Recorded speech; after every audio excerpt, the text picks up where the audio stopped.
మా నుంచి మరొక తరుణాన్ని మాకు అనుగ్రహించి తండ్రి, మీ కుమారుని యొక్క పునరుద్ధానపు దినమందు తండ్రి, మేమందరము కూడుకొని మిమ్మల్ని ఆరాధించే భాగ్యాన్ని, అవకాశాన్ని మాకు అనుగ్రహించినందుకు మీ కృతజ్ఞతాస్తులు తెలియజేయించిన తండ్రి,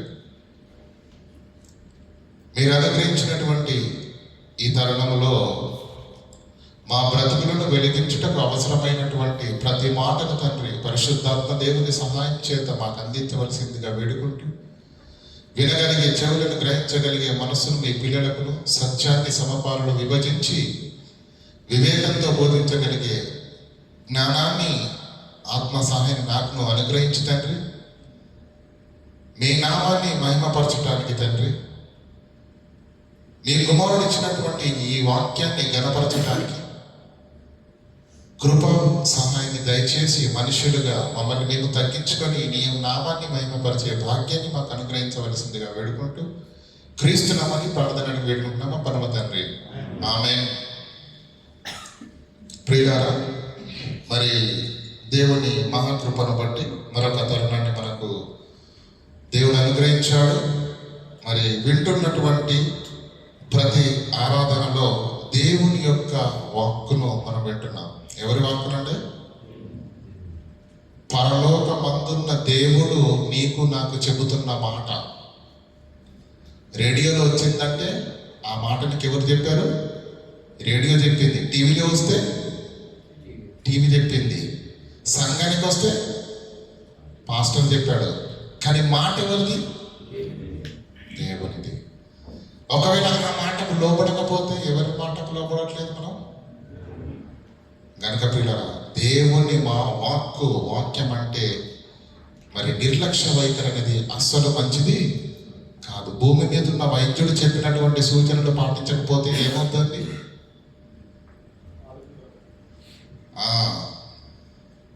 మునుపటిసారి 2 రోజులు ఆసుపత్రిలో ఉన్నారనుకోండి, వైద్యుడు చెప్పాడు నువ్వు పలాని తినొద్దు అని, ఆయన చెప్తే నేను వింటానా అని తృణీకరించామనుకోండి, మరుసటి రోజు వెళ్ళినప్పుడు ఎన్ని రోజులు ఉండాలి? వారం రోజులు అడ్మిట్ అయి ఉండాల్సిన పరిస్థితుల్లోకి వెళ్ళిపోతాం. ఒక వైద్యుని మాటను తృణీకరిస్తేనే మన ఆత్మీయ జీవితాలకు మంచిది కానప్పుడు పిల్లరా, పరమాత్ముని మాటను తృణీకరిస్తే అది ఎప్పటికీ కూడా క్షేమకరము కాదు. కనుక పరిగణలోకి తీసుకొని పిల్లలు చెబుతున్న ప్రతి మాటను పరిగణలోకి తీసుకోవాల్సిందిగా ప్రభు పేరిట మీకు తెలియజేస్తున్నాను. మరి ఇటీవలి కాలంలో క్రైస్తవ సమాజంలో ఒక అలజడిని సృష్టిస్తూ మరి యూట్యూబ్ అంతా చక్కర్లు కొడుతుంది కదా. సోషల్ మీడియాలో నువ్వు ఏది ఓపెన్ చేసినా ఏం కనిపిస్తుందండి? అదే సెన్సేషనల్ టాపిక్గా మరి నడుస్తూ ఈరోజు క్రైస్తవ సమాజంలో ఒక గలిబిలి అనేది నెలకొనడం అనేది జరిగింది. ఆ అంశం ఏంటండి? క్రైస్తవుడు విగ్రహాలు కల్పించినది తినవచ్చా, లేదంటే ప్రసాదాలు తినవచ్చా? దానిని తినవచ్చు అని చెప్పేవాళ్ళు ఉన్నారు, తినకూడదు అని చెప్పేవాళ్ళు ఉన్నారు. తినవచ్చు అంటున్న వాళ్ళు కూడా బైబిల్లో ఉన్న వాక్యాలని కోడ్ చేస్తున్నారు. తినకూడదు అని ఖండిస్తున్న వారు కూడా అదే బైబిల్లో ఉన్న వాక్యాలని కోడ్ చేస్తున్నారు. మరి ఈ 2 తలంపుల మధ్య క్రైస్తవ సమాజం ఉంటున్నప్పుడు దేవుని పిల్లలుగా దేవుని వాక్కును ప్రజలకు అందిస్తున్న ప్రతి దైవ సేవకుని బాధ్యత ఏంటంటే ప్రజలను ఎప్పుడు సందిగ్ధంలో ఉంచొద్దు. ప్రజలను ఎప్పుడు సందిగ్ధంలో, ఏది తేల్చుకోలేని పరిస్థితిలో ఉన్నప్పుడు ఒక దైవ సేవకుడు దేవుని వాక్కును ప్రజలకు ప్రకటించే వారధి ఖచ్చితంగా దాని గురించినటువంటి అవగాహన ప్రజలకు కల్పించాలి. ఒకనాడు మనకు తెలుసు ఎవరు? ఏలియా గారు కదా. ఏమన్నాడు? జనులను పిలిచి మీరు ఎన్నాళ్ళ మట్టుకు ఈ 2 తలంపుల మధ్య తడబడుతుండదురు. ప్రజలను పిలిపించాడు, బయలు ప్రవక్తలను పిలిపించాడు. ఈ 2 తలంపుల మధ్య ప్రజలు తడబడుతూ ఉండటానికి వీలు లేదు. అయితే యెహోవా దేవుడైతే యెహోవాను పూజించండి, బయలే దేవుడైతే బయలుని పూజించండి. రెడీ, పిలిచాడు, ప్రజల మధ్య జరిగింది. కనుక ఒక క్లారిటీ, ఒక అవగాహన అనేది అమాయకులైనటువంటి విశ్వాసులకు కల్పించి వారు సత్యంలో దేవుని ఆజ్ఞను అనుసరించి బ్రతుకున్నట్లుగా మరి సరి అయిన మార్గాలను బోధించవలసిన బాధ్యత దైవ సేవకుల పైన ఎంతైనా ఉంది. కాబట్టి ఈ అంశాల గురించి మనం కూడా ఆలోచన చేద్దాం ప్రియులారా. మరి ఈ అంశాల గురించి ఆలోచించే ముందుగా మీ అందరికీ నేను ఒక మనవి చేస్తున్నాను. ముందుగా చెప్పినట్టుగా అనేకులు తినవచ్చు అని చెప్పిన వాళ్ళు ఉన్నారు, పెద్దలు దైవ సేవకులు. తినకూడదు అని చెప్పిన దైవ సేవకులు కూడా ఉన్నారు. వారు చాలా గొప్పవాళ్ళు, గొప్ప సేవ చేస్తున్న వాళ్ళు, వయసులోను, అనుభవంలోను, జ్ఞానంలోను గొప్పగా ఉన్నవారు. వారితో నేను ఏ విధంగా కూడా సరిపోని వాడను. అయినా దేవుని వాక్యాన్ని బట్టి మనకు తెలిసినటువంటి పరిశీలన అవగాహనను బట్టి మరి నా ముందున్న మీ అందరికీ కూడా మీకు ఒక స్పష్టమైనటువంటి అవగాహన కల్పించవలసిన బాధ్యత నా పైన కూడా ఉంది. కనుక నేను చెబుతున్న వాక్యాన్ని లేఖనాల వెలుగులో ఆలోచించాలే తప్ప ఫలానా బ్రదర్ని సపోర్ట్ చేశాడు అని కానీ, ఫలానా బ్రదర్ను తృణీకరించాడని కానీ అనడానికి వీలు లేదు. కనుక ప్రియులారా, మరి సిద్ధపడిన మనసులతో మీరందరూ ఆలోచనను మరి ఆసక్తిని కనపరిచే స్థితిలో మీరు ఉన్నట్లయితే దేవుని యొక్క వాక్యాన్ని ఆలోచిస్తూ మనము ముందుకెళ్దాం ప్రియులారా. క్రైస్తవుడు టైటిల్ ఏంటి? క్రైస్తవుడు విగ్రహాలకు అర్పించినది తినవచ్చా? అంతే కదండి. క్రైస్తవుడు విగ్రహాలకు అర్పించింది తినవచ్చా?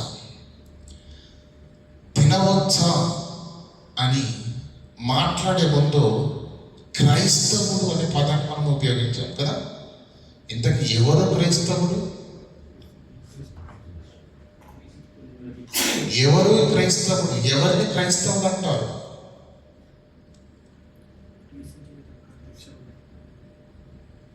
మన సొంత భాష కాకుండా భూమి మీద మొట్టమొదటిసారిగా వీరు క్రైస్తవులు అని ఎవరు పిలువబడ్డారు? ఎందుకు పిలువబడ్డారు? పిలువబడుతున్న వారిలో కలిగిన మార్పు ఏంటి అనేది ఒక్కసారి మనం ఆలోచన చేద్దాం ప్రియులారా. అపోస్తలుడైనటువంటి పేతురు గారు మరి అపోస్తల కార్యంలో 2వ అధ్యాయం దయచేసి, ఎవరి క్రైస్తవుడు? క్రైస్తవుడు విగ్రహాలకు అర్పించినది తినవచ్చా అని మనకు అర్థం కావాలంటే ఇంతకీ ఎవరి క్రైస్తవుడు? సామాన్యుడా, సగటు మనిష, లేదంటే ఇంకేమైనా ఉందా? ఎవరు ఈ క్రైస్తవుడు? అపోస్తల కార్యంలో 2వ అధ్యాయము 40వ వచనం చదువుకుందాం ప్రియులారా. ఇంకా అనేక విధములైన మాటలతో సాక్ష్యం ఇచ్చి, ఈ సందర్భం మనకు అర్థం కావాలి. ముందు నేను వేసిన క్వశ్చన్ ఏంటి? ఇంతకీ ఎవరు ఈ క్రైస్తవుడు? ఎవరు క్రైస్తవుడో అక్కడ లేఖనం చెబుతుంది. ఇంకను అనేక విధములైన మాటల చేత సాక్ష్యం ఇచ్చి, మీరు అనే పదాన్ని మెన్షన్ చేశారు చూడండి వాక్యంలో. ఒక బృందానికి, ఒక సమూహానికి అపోస్తలుడు అగ్రగణ్యుడు పేతురు వాక్యాన్ని ప్రకటిస్తూ ఒక బృందాన్ని, సమూహాన్ని ప్రత్యేకపరిచి ఆ బృందంతో, ఆ సమూహంతో మాట్లాడుతున్నటువంటి మాట ఏమని? మీరు ఇంకను అనేక విధములైన మాటలతో సాక్ష్యం ఇచ్చి, మీరు మూర్ఖులకు ఈ తరము వారికి వేరై రక్షణ పొందుడి. రక్షణ అంటే క్రైస్తవుడు అనే నామకరణంలోనికి వెళ్ళటానికి ముందు సగటు మనిషిగా ఉన్నటువంటి వారితో అపోస్తలుడైనటువంటి పేతురు గారు ఏమంటున్నాడు? మీరు మూర్ఖులకు ఈ తరము ఈ జనరేషన్ వారితో వేరైపోవాలి. నువ్వు సపరేట్ అవ్వాలి, ప్రత్యేకింపబడాలి. వేరై రక్షణ పొందుడని చెప్పాడు. ఇంకా కాబట్టి అతని వాక్యం అంగీకరించిన వారు లేదు పేతురు మాకు కుదరదలా, వేరుగా ఉండడం మాకు మేము యాస్టీస్గా ఉంటాం అంతే, మేము ప్రత్యేకింపబడము అన్న వాళ్ళు ఉంటే అక్కడ ఉండేవాళ్ళు కాదు. పేతురు అన్న మాటలను విని అంగీకరించిన వారు చదవడం బాప్తిసం పొందిరి. కాబట్టి అతని వాక్యమును అంగీకరించిన వారు, పేతురు గారి యొక్క ప్రసంగాన్ని వాక్యాన్ని అంగీకరించిన వారు, ఒప్పుకున్నవారు బాప్తిస్మము ఎవరు? ప్రత్యేకింపబడిన వారు, మూర్ఖులకు ఈ తరము నుండి తమ్ము తాము వేరు చేసుకున్నవారు, వాక్యము విని బాప్తిస్మము పొందిరి, రక్షణ పొందిరి. వారు ఎవరు? వారు క్రైస్తవులు. అర్థమవుతుందండి? ఎవరు? మూర్ఖులకు ఈ తరము నుంచి తన్ను తాను వేరుపరుచుకున్నవాడు, ప్రత్యేకించుకున్నవాడు, సిద్ధపడినవాడు, అతడు క్రైస్తవుడు. రక్షణ పొందిరి. ఆ దినమందు ఇంచుమించు 3,000 మంది సంఘములో చేర్చబడిరి. సంఘములో చేర్చబడి 38వ వచనం చదవండి.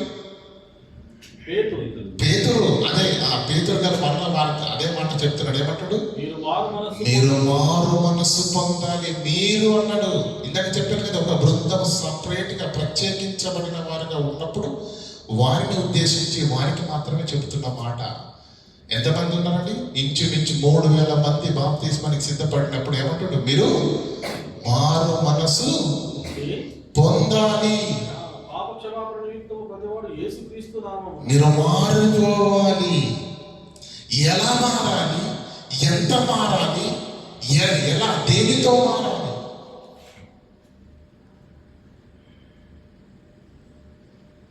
మీరు మారు మనసు అంటే మనకు మనసు ఉంటుంది కదండి, దానికి ఆలోచన ఉంటుంది కదండి, దానికి అలవాటు ఉంటుంది కదండి. వాటన్నింటినీ ఆ దినమే సమాధి చేసి మూర్ఖులను ఈ తరము నుండి వేరై ప్రత్యేకింపబడి పాత మనసును పాతేసి క్రొత్త మనసు, మారు మనసు పొందుకోవాలి. ఓకేనా? అలా పొందుకున్నప్పుడే ఏమంటారు? అతన్ని క్రైస్తవుడు అంటారు. ఆ క్రైస్తవుడు ఎలా మారాలి? ఎలా మార్పు చెందాలి? ఎలా ప్రభువులో ఎదగాలి? ఎలా ఆత్మీయ జీవితంలో ఎదగాలి అంటే కింద మాట్లాడుతున్న చూడండి పౌలు గారు 42వ వచనం. ఎవరు వీరు? మీరు అనబడి పైన రాయబడి చూశారు. మీరు మారు మనస్సు పొంది పాప క్షమాపణ నిమిత్తము యేసు నామములో బాప్తిసం పొందాలని ఎవరికైతే చెప్పాడో, మీరు మూర్ఖులకు తరము వారికి వేరు కమ్మని ఎవరికైతే చెప్పాడో ఆ బృందం, ఆ సమూహం, వారే క్రైస్తవులుగా నామకరణము చేయబడిన వారు. వారితో మాట్లాడుతున్నాడు. వీరు అపోస్తలుల బోధ యందును నంబర్ 1 భూమి మీద దేవుడు, పరలోకమందున్న దేవుడు స్థాపించిన సంఘం, భూమి మీద యేసుక్రీస్తు రాజ్యం ప్రారంభింపబడిన తొలి దినమున ఆ సంఘానికి, ఆ క్రీస్తు రాజ్యానికి, ఆ క్రీస్తు రాజ్యములో చేర్చబడుతున్న వారికి ఏం చెబుతున్నాడు తెలుసా పేతురు గారు? మీ ఆత్మీయ జీవితంలో కట్టబడాలి అంటే, మీరు ప్రభువులో బలంగా ఉండాలి అంటే, మీ ఆత్మీయ జీవితం పరలోకం వరకు కొనసాగాలి అంటే మిమ్మల్ని బలపరిచేది, నిలబెట్టేది, మిమ్మల్ని నడిపించేది ఏంటో తెలుసా? నంబర్ 1 అపోస్తలుల బోధయందును. నంబర్ 1. నంబర్ 2 సంఘ సావాసమందును. నంబర్ 3 రొట్టె విరుచుటయందును. నంబర్ 4 ప్రార్థన చేయుటయందును ఎడతెగక. నీ ఊపిరి ఉన్నంత వరకు సంఘానికి దూరంగా ఉండకుండా సంఘముతో అంటుకట్టబడి ఎడతెగక నీవు ఉంటే అప్పుడు క్రైస్తవ నామకరణాన్ని ధరించుకున్న నీవు ఈ లోకంలో దేవుని ఆజ్ఞను అనుసరించి ఎలా బ్రతకాలో నీకు తెలుస్తుంది. ఎప్పుడు? ఎడతెగక ఉండినప్పుడు, ప్రార్థన జీవితం ఉండినప్పుడు, రొట్టె విరుచుటలో నీవు పాల్గొన్నప్పుడు, సంఘ సావాసంతో నీవు ఉన్నప్పుడు, అన్నిటికీ మించి అపోస్తలుల బోధ. భూమి మీద ప్రారంభించబడినటువంటి దేవుని సంఘం, క్రీస్తు సామ్రాజ్యంకు ఏం చెప్పాడు? అది బలపడాలి అంటే, అది నిలబడాలి అంటే, అది ఎదగాలి అంటే దానికి కావలసినవి ఏం చెప్పాడు? అన్నింటికంటే ప్రాముఖ్యంగా మొట్టమొదటి ఏం చెప్పాడండి? అపోస్తలుల బోధ. నీ జీవితం నిలబడాలన్నా, తప్పిపోవాలన్నా, దేవునిలో ఉండాలన్నా, దేవుని నుంచి విసిరివేయబడాలన్నా ఏంటి ప్రధానమైనది? బోధ. అలానే ఏది పడితే ఆ బోధ కాదు. ప్రారంభ శతాబ్దంలో మనకు తెలుసు, మత్తయి సువార్త ఉంటుంది, అబద్ధ ప్రవక్తలను గురించి జాగ్రత్త పడి వారు గొర్రె చర్మములు వేసుకొని మీ యుద్ధకు వత్తరు. అనేకులైన క్రీస్తు విరోధులు లోకంలోనికి బయలుదేరి ఉన్నారు. అందరూ బైబిల్ పట్టుకున్నారు. ఎవరి బోధ వారిదే, ఎవరి సిద్ధాంతాలు వారిదే. క్రైస్తవ్యం అంతా ఒక్కటిగా లేదు, బోధ అంతా ఒక్కటిగా లేదు. మరి ఇన్ని రకాల బోధలు ఉన్నప్పుడు నా ఆత్మీయ జీవితాన్ని నిలబెట్టుకోవాలంటే నేను ఏ బోధ వినాలి? నీకు నచ్చిన బోధ ఏంటవా? అపోస్తలుల బోధ యందును, సంఘ సావాసమందును, ప్రార్థన చేయుట యందును, రొట్టె విరుచుట యందును ఎడతెగక ఉన్నాం. ఈరోజు ఏ బోధ పడితే అది వినిస్తున్నారండి. ఏ బోధ పడితే అది వినిస్తున్నారు. అది మంచిది కాదు. భూమి మీద ప్రారంభించబడిన తొలి దినాన క్రీస్తు సామ్రాజ్యానికి అపోస్తలుడైన పేతురు చెప్పిన మాట, మీ ఆత్మీయ జీవితాలు చివరి మట్టుకు పదిలంగా ఉండాలి అంటే, దేవునిలో మీరు ఎదగాలి అంటే, క్రీస్తుతో మీరు అంటకట్టబడాలి అంటే, ఎప్పటికప్పుడు మీరు పాపాన్ని విడిచిపెట్టి పరిశుద్ధుడైనటువంటి క్రీస్తు వైపుకు మీ ప్రయాణం సాగాలి అంటే అపోస్తలుల బోధ. అది ఈరోజు సమాజానికి అర్థం కావట్లేదు ప్రియులారా. ఎవరు క్రైస్తవుడు చెప్పండి? లోకము నుంచి వేరైన వాడు, తను తాను ప్రత్యేకించుకున్నవాడు, సంఘ సావాసంలో ప్రార్థనా జీవితముతో, రొట్టె విరుచుట యందును, అపోస్తలుల బోధ యందు అనునిత్యము అంటుకట్టబడి కొనసాగుతున్నవాడు ఎవరు? ఆ క్రైస్తవుడు. విగ్రహాలకు అర్పించినది చెప్పండి తినవచ్చా కదా? ఇంకా 2వ యోహానుకు రాసినటువంటి పత్రిక 9వ వచనం.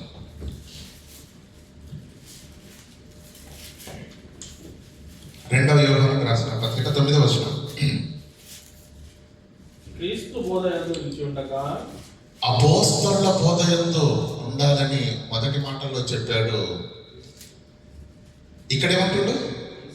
క్రీస్తు బోధ యందు అంటే క్రైస్తవ నామకరణం పెట్టుకున్నటువంటి నీవు, నేను, క్రైస్తవులనబడిన వారందరూ మాట్లాడిన నడక, నడవడిక, ప్రవర్తన అన్నీ దేని ప్రాంగణంలో ఉండాలి?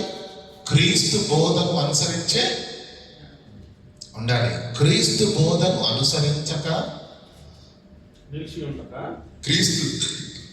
క్రీస్తు బోధ యందు నిలిచి ఉండక, దానిని విడిచిపెట్టి ముందునకు సాగు ప్రతివాడు దేవునిని అంగీకరింపని. అంటే మనము దేవుని అంగీకరించే వారిగా, క్రీస్తును అంగీకరించే వారిగా, క్రీస్తు వారిగా ఈ భూమి మీద బ్రతకాలి అంటే మన మాట, నడక, నడవడిక దేనికి లోబడి ఉండాలి? క్రీస్తు బోధ యందు నిలిచి ఉండాలి. క్రీస్తు బోధ యందు లోబడి ఉండాలి. మనం మాట్లాడినా ఏం చేసినా మన నడక, నడవడిక అనేది క్రీస్తు బోధలోనే ఉండాలి. క్రీస్తు బోధకు భిన్నంగా ఉండటానికి వీలు లేదు. అర్థమైంది కదండి?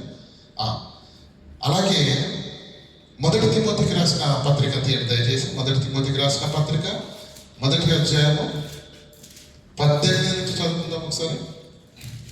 నా కుమారుడైనటువంటి తిమోతి, నువ్వు విశ్వాసమును మంచి మనస్సాక్షి కలిగిన వాడవై నిన్ను గూర్చి ముందుగా చెప్పబడిన ప్రవచనములో చొప్పున నిన్ను గూర్చి అనేక హెచ్చరికలు నేను చేశాను. ఒక దైవ సేవకుడిగా యవన కాలంలో ఉన్నటువంటి కుమారుడా, నువ్వు ఇలా ఉండాలని నీకు ఎన్నో హెచ్చరికలు నేను చేశాను. నిన్ను గూర్చి ముందుగా చెప్పబడిన ప్రవచనములో చొప్పున ఈ మంచి పోరాటము పోరాడవలనని. ఏమంటున్నాడు? ఈ మంచి పోరాటము పోరాడవలనని వాటిని బట్టి ఈ ఆజ్ఞను నీకు అప్పగించుచున్నాను. అక్కడ ఒక పోరాటం అనే మాట ప్రయోగించాడు. చదవండి. ఈ మంచి పోరాటము పోరాడాలి అన్నాడు. అలాగే 2వ తిమోతికి రండి. 2వ అధ్యాయము 3వ వచనం నుంచి చదువుకుందాం. క్రైస్తవుడైన ప్రతివాడు క్రీస్తు యేసు యొక్క మంచి సైనికుల వలె. సైనికుని వలె అన్నాడా?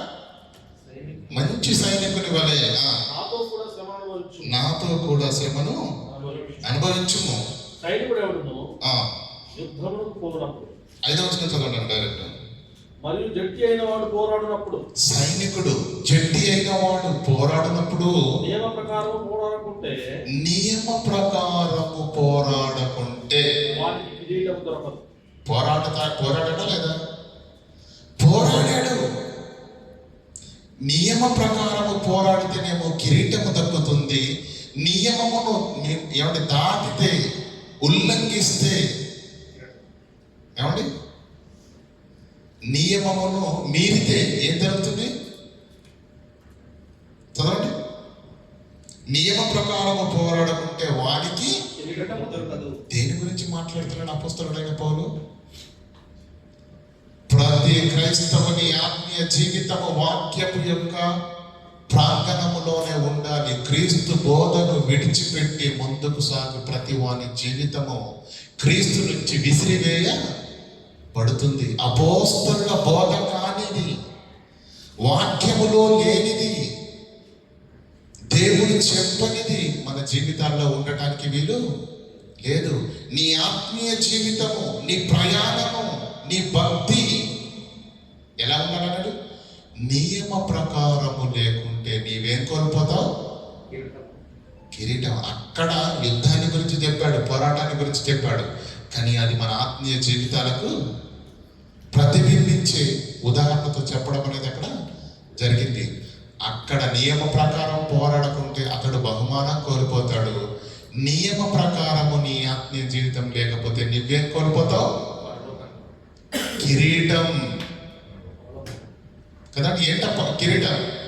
పరలోకాన్ని కోల్పోతాం. అంటే ఇప్పటి వరకు మనం చూసినటువంటి లేఖనాలలో క్రైస్తవుని యొక్క జీవితం ఎలా ఉండాలి అంటే, భూమి మీద క్రీస్తును అంగీకరించి బాప్తీసము తీసుకున్న నాటి నుంచి నడక కానీ, మాట కానీ, నడవడిక కానీ ప్రతిదీ దేవుని వాక్యాన్ని అనుసరించినదై ఉండాలి తప్ప దేవుని వాక్యానికి భిన్నంగా, వ్యతిరేకంగా ఏ మాట మాట్లాడకూడదు, ఏ క్రియను కూడా చేయడానికి వీలు లేదు. ఒకవేళ నువ్వు నీ ఇష్టానుసారంగా చేస్తే అది వాక్యానికి భిన్నమైనదైతే నీవు నియమ ప్రకారంగా నీ ఆత్మీయ పోరాటాన్ని కొనసాగించడం లేదు. నియమ ప్రకారం పోరాడడం మనకి ఏముండదనండి? కిరీటము ఉండదు. మరి కిరీటం ఉండనప్పుడు నువ్వు ఎంత పోరాటం చేసినా, ఎన్ని సంవత్సరాలు బ్రతికినా, ఎన్ని పనులు చేసినా, నువ్వు నియమ ప్రకారము చేయకపోతే ఖచ్చితంగా నీకేం జరుగుతుందండి? బహుమానము ఉండదు. అందరూ పనిచేస్తున్నారు కదండి కన్స్ట్రక్షన్ కంపెనీలో, ఉన్నారా లేదా? తెలుసా లేదా? సేఫ్టీ డిపార్ట్మెంట్ అనేది ఒకటి ఉంటుందండి. ఏంటి ఉంటుందా? ఉండదా? సేఫ్టీ డిపార్ట్మెంట్ అనేది ఒకటి ఉంటుంది. మీరు పని చేస్తున్నారు, మంచిగా చాలా చక్కగా పని చేస్తున్నారు, ఓకేనా? పైన ఏదో ఒక ఎత్తైన దాన్ని వేసేసుకొని ఎక్కారు పైన. వర్క్ చేస్తున్నప్పుడు సేఫ్టీ వాళ్ళు వస్తారు. వచ్చి ఏం చేస్తారండి? ఫోటో తీస్తారు. తీసేసి ఏం చేస్తారు? నీకు 500 రూపాయలు జరిమానా అంటారు. నేనేమన్నా నిద్రపోయాను? కంపెనీ పనిని చేశాను కదా, అక్కడ ఒక లైట్ పెట్టాల్సింది. అందుకే గబగబా మరి ఆ యొక్క సీడీ ఉంటుంది కదండి, ల్యాడర్ పైనకి ఎక్కి చక్కగా లైట్ ఫిట్ చేశాను. తప్పేంటి? నేను చేసేది కంపెనీ పనే కదా, ఎందుకు కట్ చేస్తున్నావు అంటే అప్పుడు ఏమంటాడు తెలుసా? ఏమంటాడన్నా? హెల్మెట్ అక్కడి నుంచి కానీ నువ్వు పడిపోయావంటే నీ తల పగులుద్ది, కంపెనీకి చెడ్డ పేరు వచ్చింది. నువ్వు పనిచేయడం కంపెనీ నియమమే, కానీ నీవు ధరించుకోవలసినటువంటి హెల్మెట్ను ధరించుకోకుండా నువ్వు పనిచేసావు కనుక నువ్వేం చేసావు? నియమమును ఉల్లంఘించావు కనుక నువ్వు పని చేసావు, కానీ నియమ ప్రకారం చేయలేదు కనుక నువ్వు పని చేసిన నీ 500 రూపాయలు కట్టు. అర్థమవుతుందా లేదా? పని చేయవాడి సంగతి ఏంటి? నిద్రపోయేవాడి సంగతి ఏంటి? ఇంకా పని చేసిన వాడు నియమ ప్రకారంగా చేయకపోతేనే పనిష్మెంట్ అయితే పని చేయని వాడి సంగతి ఏంటి? అంటే మన పని, మన ఆత్మీయ జీవితము, మన భక్తి ఎలా ఉండాలి? నియమ ప్రకారము పోరాడుకుంటే వాడు ఏమన్నా చూడండి, జట్టి అయిన వాడు పోరాడినప్పుడు నియమ ప్రకారము పోరాడుకుంటే అతనికి కిరీటము దొరకదు. అంటే ప్రభువు నుంచి నీవు ఏమి కోరుకొని క్రీస్తుని అంగీకరించి లోకాన్ని విడిచిపెట్టి క్రైస్తవ జీవితంలోనికి, సంఘాల్లోకి వచ్చావో ఆ ఫలాన్ని నీవు పొందుకోవు. ఆ ఫలం పొందుకోనప్పుడు మనం ఏం చేసినా నిష్ఫలమే. కనుక ప్రియులారా, చాలా జాగ్రత్తగా, అంటే క్రైస్తవుని బ్రతుకు అనేది వాక్యపు వెలుగులో ఉండాలి. వాక్యాన్ని ధిక్కరించేదిగా ఉండడానికి వీలు. అతడు ఏ పని చేసినా, అతడు ఏ మాట మాట్లాడినా. అయితే ఇప్పుడు రండి, క్రైస్తవుడు విగ్రహాలు కనిపించినది తినవచ్చా? వాక్య ప్రకారంగా సమాధానం ఏంటి? ఏమండి, తినవచ్చా లేదా? వాక్య ప్రకారం ఆలోచిద్దాం. చెప్పండి, సమాధానం చెప్పండి. ఎదురు వెళ్తాను, మీరు చెప్తే వెళ్తాను.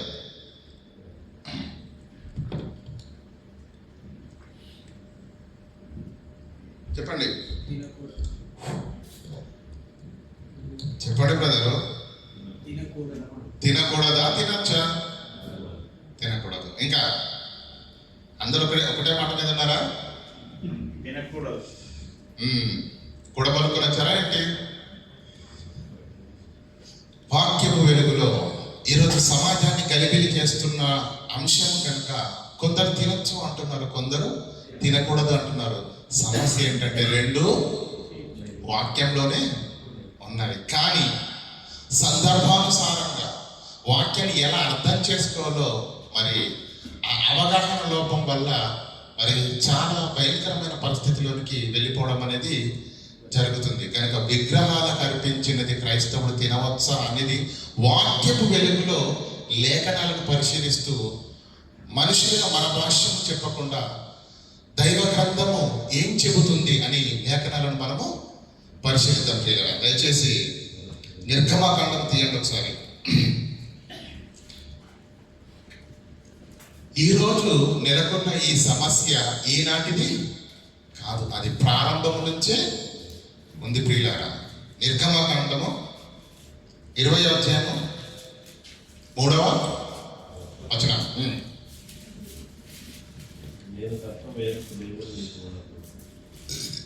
ఇవి ఏంటి ప్రియులారా? ఇప్పుడు మీరు చదువుతున్న వాక్యం ఏదైతుందో దాన్ని ఏమంటాం మనం? ఆజ్ఞలు.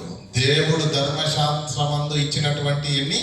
10 ఆజ్ఞలు. ఎప్పుడు నేర్చుకున్నామండి ఇవన్నీ మనం? చిన్నప్పుడు సండే స్కూల్కి వెళ్ళినప్పుడే నేర్చుకున్నాం కదా.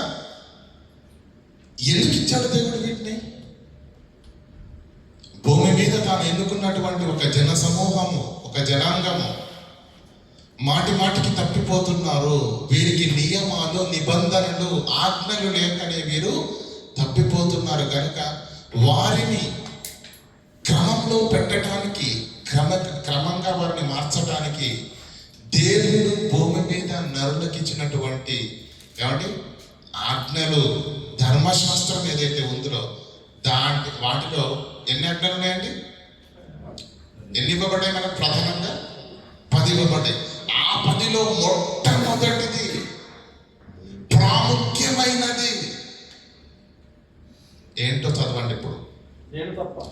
నేను తప్ప వేరొక దేవుడు ఆజ్ఞలన్నింటిలోనూ ఇదే మొదట అన్నాడంటే అన్నింటికంటే ప్రధానమైనది. నేను తప్ప వేరొక దేవుడు మీకు ఉండకూడదు. ఎలా ఉండకూడదు ప్రభువా? పైన ఆకాశం అందే గాని, క్రింద భూమి మీదనే గాని, భూమి కింద ఉన్న నీళ్ళ అందే గాని ఏ రూపాన్ని అయినను విగ్రహమునైనను నీవు చేసుకొనకూడదు. నంబర్ 1. వాటికి సాగిలపడకూడదు. నంబర్ 2. వాటికి పూజింపకూడదు. నంబర్ 3. ఎంత ఖండితంగా చెప్పాడు, ఎంత ఖచ్చితంగా చెప్పాడు చూడండి దేవుడు. నేను తప్ప వేరొక దేవుడు ఉండకూడదు. పైన ఆకాశంలోనే గాని, క్రింద భూమి అంతే గాని, భూమి కింద ఉండే నీళ్ళ అంతే గాని, ఏ విగ్రహము రూపంలోనైనా నీవు విగ్రహము దేని రూపంలోనైనా, అంటే విగ్రహమే కాదు, ఇంకా ఏ రూపంలోనైనా నువ్వు చేసుకోవడానికి వీలు. నంబర్ 1. నంబర్ 2, దానికి సాగిన పడకూడదు. నంబర్ 3, దానిని చేసుకోవద్దు, సాగిలపడద్దు, పూజించవద్దు. అది ఏ రూపంలోనైనా ఉండటానికి వీలు లేదు. విగ్రహములు కానీ విగ్రహములు చేసుకోకూడదు, పూజించకూడదు, సాగిల పడకూడదని ఖండితంగా దేవుడు చెబితే ఈరోజు సమాజంలో నెలకొన్న ప్రశ్న ఏంటండి? విగ్రహాలు కనిపించింది, విగ్రహాలు కనిపించింది తినమచ్చా? అసలు విగ్రహం గురించి ఏం చెప్తున్నాడు ఇక్కడ? విగ్రహమును చేసుకొనకూడదు, పూజింపకూడదు, సాగిల పడకూడదని ఇంత ఖండితంగా చెప్తే మళ్ళీ ఆ విగ్రహం జోలికి, ఆ విగ్రహాన్ని మళ్ళీ మాట్లాడతామేంటి? దాని దగ్గర పెట్టింది దాన్నే ముట్టద్దు అన్నాడు, దాన్నే చేయొద్దు అన్నాడు, దాన్నే పూజించొద్దు అన్నాడు. దానికే మళ్ళీ దాని దగ్గర ప్రసాదం పెడితే దాని సంగతి ఏంటి ప్రభువా? ఆలోచిద్దాం. అది ఆలోచించండి ప్రియులారా. దేవుడు ఖండితంగా విగ్రహారాధనను ఏం చేశాడు? ఖండించాడు కదండి. ఇంకా చదవండి కిందికి. ఏలయనగా సరిపోతుందండి. ఏ రూపంలో విగ్రహములు చేసుకొనకూడదు, దానికి సాగిలపడి మొక్కకూడదు. ఇది ఆది కాలములోనే ఇశ్రాయేలీయులకు ఇస్తున్నప్పుడు ధర్మశాస్త్రంలో 10 ఆజ్ఞలు ప్రధానంగా ఇస్తే ఆ 10 ఆజ్ఞల్లో ప్రప్రథమంగా మొట్టమొదటిగా ప్రధానంగా దేవుడు ముందు పెట్టింది ఈ మానవారికి ఏంటి? విగ్రహారాధన చేయకూడదు, విగ్రహాలను చేసుకునకూడదు, వాటిని పూజింపకూడదు, వాటికి సాగిల పడకూడదు అన్న ఖండితంగా దేవుడు ఇక్కడ ఆజ్ఞ ఇచ్చిన తర్వాత దాని గురించి ఆలోచించవలసిన అవసరం ఉందంటారా? ఈరోజు ప్రియులారా, లౌక్యంతో లాజిక్లో మాట్లాడుతూ కోడిగడ్డలకు ఈగలు పీకేవారు కూడా బయలుదేరారు. కానీ నువ్వేం మాట్లాడినా అది వాక్యాన్ని ఖండించడానికి వీలు లేదు. అది వాక్యపు ఆధీనంలో ఉన్నది, అది వాక్యపు ప్రాంగణంలోనే. వాక్యానికి విభేదించేది ఏదైనా కూడా దేవుడు ఒప్పుకోడు ప్రియులారా. ఇది ఆదిలోనే కాదు, ప్రారంభ శతాబ్దంలో కూడా ఇది మరణ సెన్సేషనల్ అయింది. ఇదే టాపిక్. ప్రారంభ శతాబ్దంలో యేసుక్రీస్తు ప్రభుల వారు వెళ్ళిపోయిన తర్వాత అపోస్తలులు బలంగా సేవ చేస్తున్న తొలి దినాల్లో కూడా మరలా ఈ విగ్రహార్పితాన్ని గురించినటువంటి టాపిక్ ఏమైంది? మరలా ఆనాడు కూడా సమాజంలో నెలకొన్నది ప్రియులారా. చూడండి ఒకసారి అపోస్తల కార్యములు 15వ అధ్యాయము 19 నుంచి చదువుకుందాం. కాబట్టి అన్ని జనుల నుండి దేవుని వైపు తిరుగుతున్న వారిని మనము కష్టపెట్టక ప్రియులారా, అపోస్తల కార్యంలో 15వ అధ్యాయము 19వ వచనం చదివే ముందు మనకు విషయం అర్థం కాదు. అసలు ఈ సందర్భం ఏంటి? అసలు ఈ సందర్భం ఏంటంటే, అపోస్తలుడైన పౌలు గలతీయ ప్రాంతాలకు వెళ్ళి ఏం చేస్తాడంటే సువార్తను ప్రకటించి సంఘాలను కడతాడు. ఆయన మొదటి ప్రయాణాన్ని ముగించుకొని తన స్వగ్రామానికి వెళ్ళినప్పుడు అపోస్తలుడైన పౌలు ఏ విధంగానైతే సంఘాల కట్టి అలా వెళ్ళిపోయాడో, కొంతమంది యూదయ నుంచి వెళ్ళి పౌలు ఎక్కడెక్కడనైతే సంఘాలు కట్టి క్రీస్తు లోకానికి రక్షకుడు అని, క్రీస్తు నామంలోనే ప్రతి మనిషికి రక్షణ ఉన్నదని క్రీస్తును ప్రకటించి సువార్తను ప్రకటించి సంఘాలు కడితే, యూదయ నుంచి కొంతమంది వెళ్ళి ఏం చేశారు? ఈ పౌలు ఆయన వచ్చాడా, వచ్చి క్రీస్తును నమ్మితేనే నీకు రక్షణ అనేది చెప్పాడా? చెప్పాడయ్యా. నమ్మారా? అసలు ఇంతకు అతడు అపోస్తలుడే కాదు. అలాంటి వారి మాటలు మీరు నమ్ముకున్నారా అని లేని మాటలను బోధిస్తూ, మనకు మోషే ఇచ్చిన ధర్మశాస్త్రమే ప్రధానమైనది, మోషే ఇచ్చిన ధర్మశాస్త్ర ప్రకారంగా సున్నతి చేయించుకుంటేనే మనకు రక్షణ తప్ప ఈ పౌలు ఈ యేసు ప్రకటించాడు కదా అవన్నీ పక్కనెట్టేసేయండి, మనకు సున్నతి చేసుకుంటేనే రక్షణ, యేసును పక్కనెట్టేయండి అని కొంతమంది బోధించేసరికి ఆ బోధ విన్న వాళ్ళంతా సంఘము 2 వర్గాలుగా చీలిపోయింది. కొందరు క్రీస్తు నామంలోనే రక్షణ ఉన్నదని నమ్ముతున్నారు, కొందరు సున్నతి వలన రక్షణని నమ్ముతున్నప్పుడు ఈ విషయం పౌలు గారి దగ్గరికి వెళ్ళినప్పుడు పౌలు హుటాహుటిన బయలుదేరి అంత్యోక్యకు వచ్చి వారితో వాదించినప్పుడు వాళ్ళు వినట్లేదుగా. అప్పుడు వాళ్ళందరినీ తీసుకొని క్రైస్తవ సమాజపు క్రైస్తవ చరిత్రలో ప్రారంభ శతాబ్దంలో అతి పెద్ద క్రైస్తవ ఐక్య సభ జరిగింది.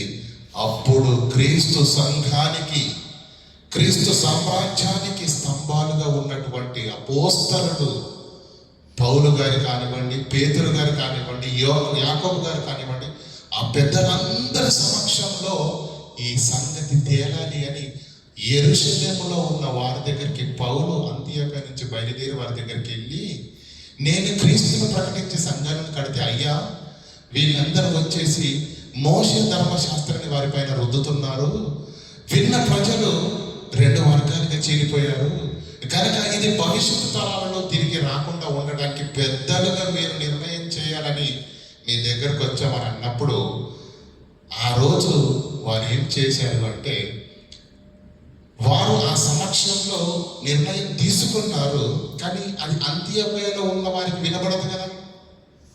అందుకని ఏం చేశారు? పత్రికను రాశారు. ఈ పత్రికను మీరు అక్కడికి తీసుకొని వెళ్ళి చదివి వినిపించండి. ఇప్పుడు చదవండి 19వ వచనం. అది సందర్భం. కాబట్టి అన్యజనులలో నుంచి దేవుని వైపు తిరుగుతున్న వారిని, అసలు సమస్య ఏంటి? బోధ గురించి కదా. ఆ బోధ గురించినటువంటి సమస్యను మరి పరిష్కరించేశారు. రెండవ ప్రధానమైన సమస్య ఏంటంటే అన్యజనుల్లో నుంచి యోధులు లోంచి క్రీస్తులోనికి వస్తున్న వాళ్ళు ఉన్నారు, అన్యజనుల్లో నుంచి కూడా క్రీస్తులోనికి వస్తున్న వాళ్ళు ఉన్నారు. అన్యజనుల్లో నుంచి క్రీస్తులోనికి వస్తున్నారు, ఈనాడు వచ్చారు. కానీ నిన్నటి వరకు వాళ్ళు ఎక్కడున్నారు? అన్యజనులుగా ఉన్నారు. వారి ఆచారాలు ఏంటి, వాళ్ళ సాంప్రదాయం ఏంటి, వాళ్ళ తిండి విధానం ఏంటి, వాళ్ళ భక్తి భావన జీవితం ఏంటి, అది వాళ్ళకు తెలుసు కదా. ఒక భక్తి భావనలో ఉన్న వాళ్ళు క్రీస్తు ప్రకటనను విని అన్యజనులుగా ఉన్న వాళ్ళు క్రీస్తులోనికి వస్తున్నారు. ఓకేనా? అప్పుడు వారిని ఉద్దేశించి ఏం రాస్తున్నాడు చదవండి. ఆ అన్యజనులలో నుంచి క్రీస్తు వైపుకు తిరుగుతున్న వారిని కష్టపెట్టకూడదు. ప్రతి విషయంలో, ప్రతి చిన్న దానికి గీత గీయకూడదు.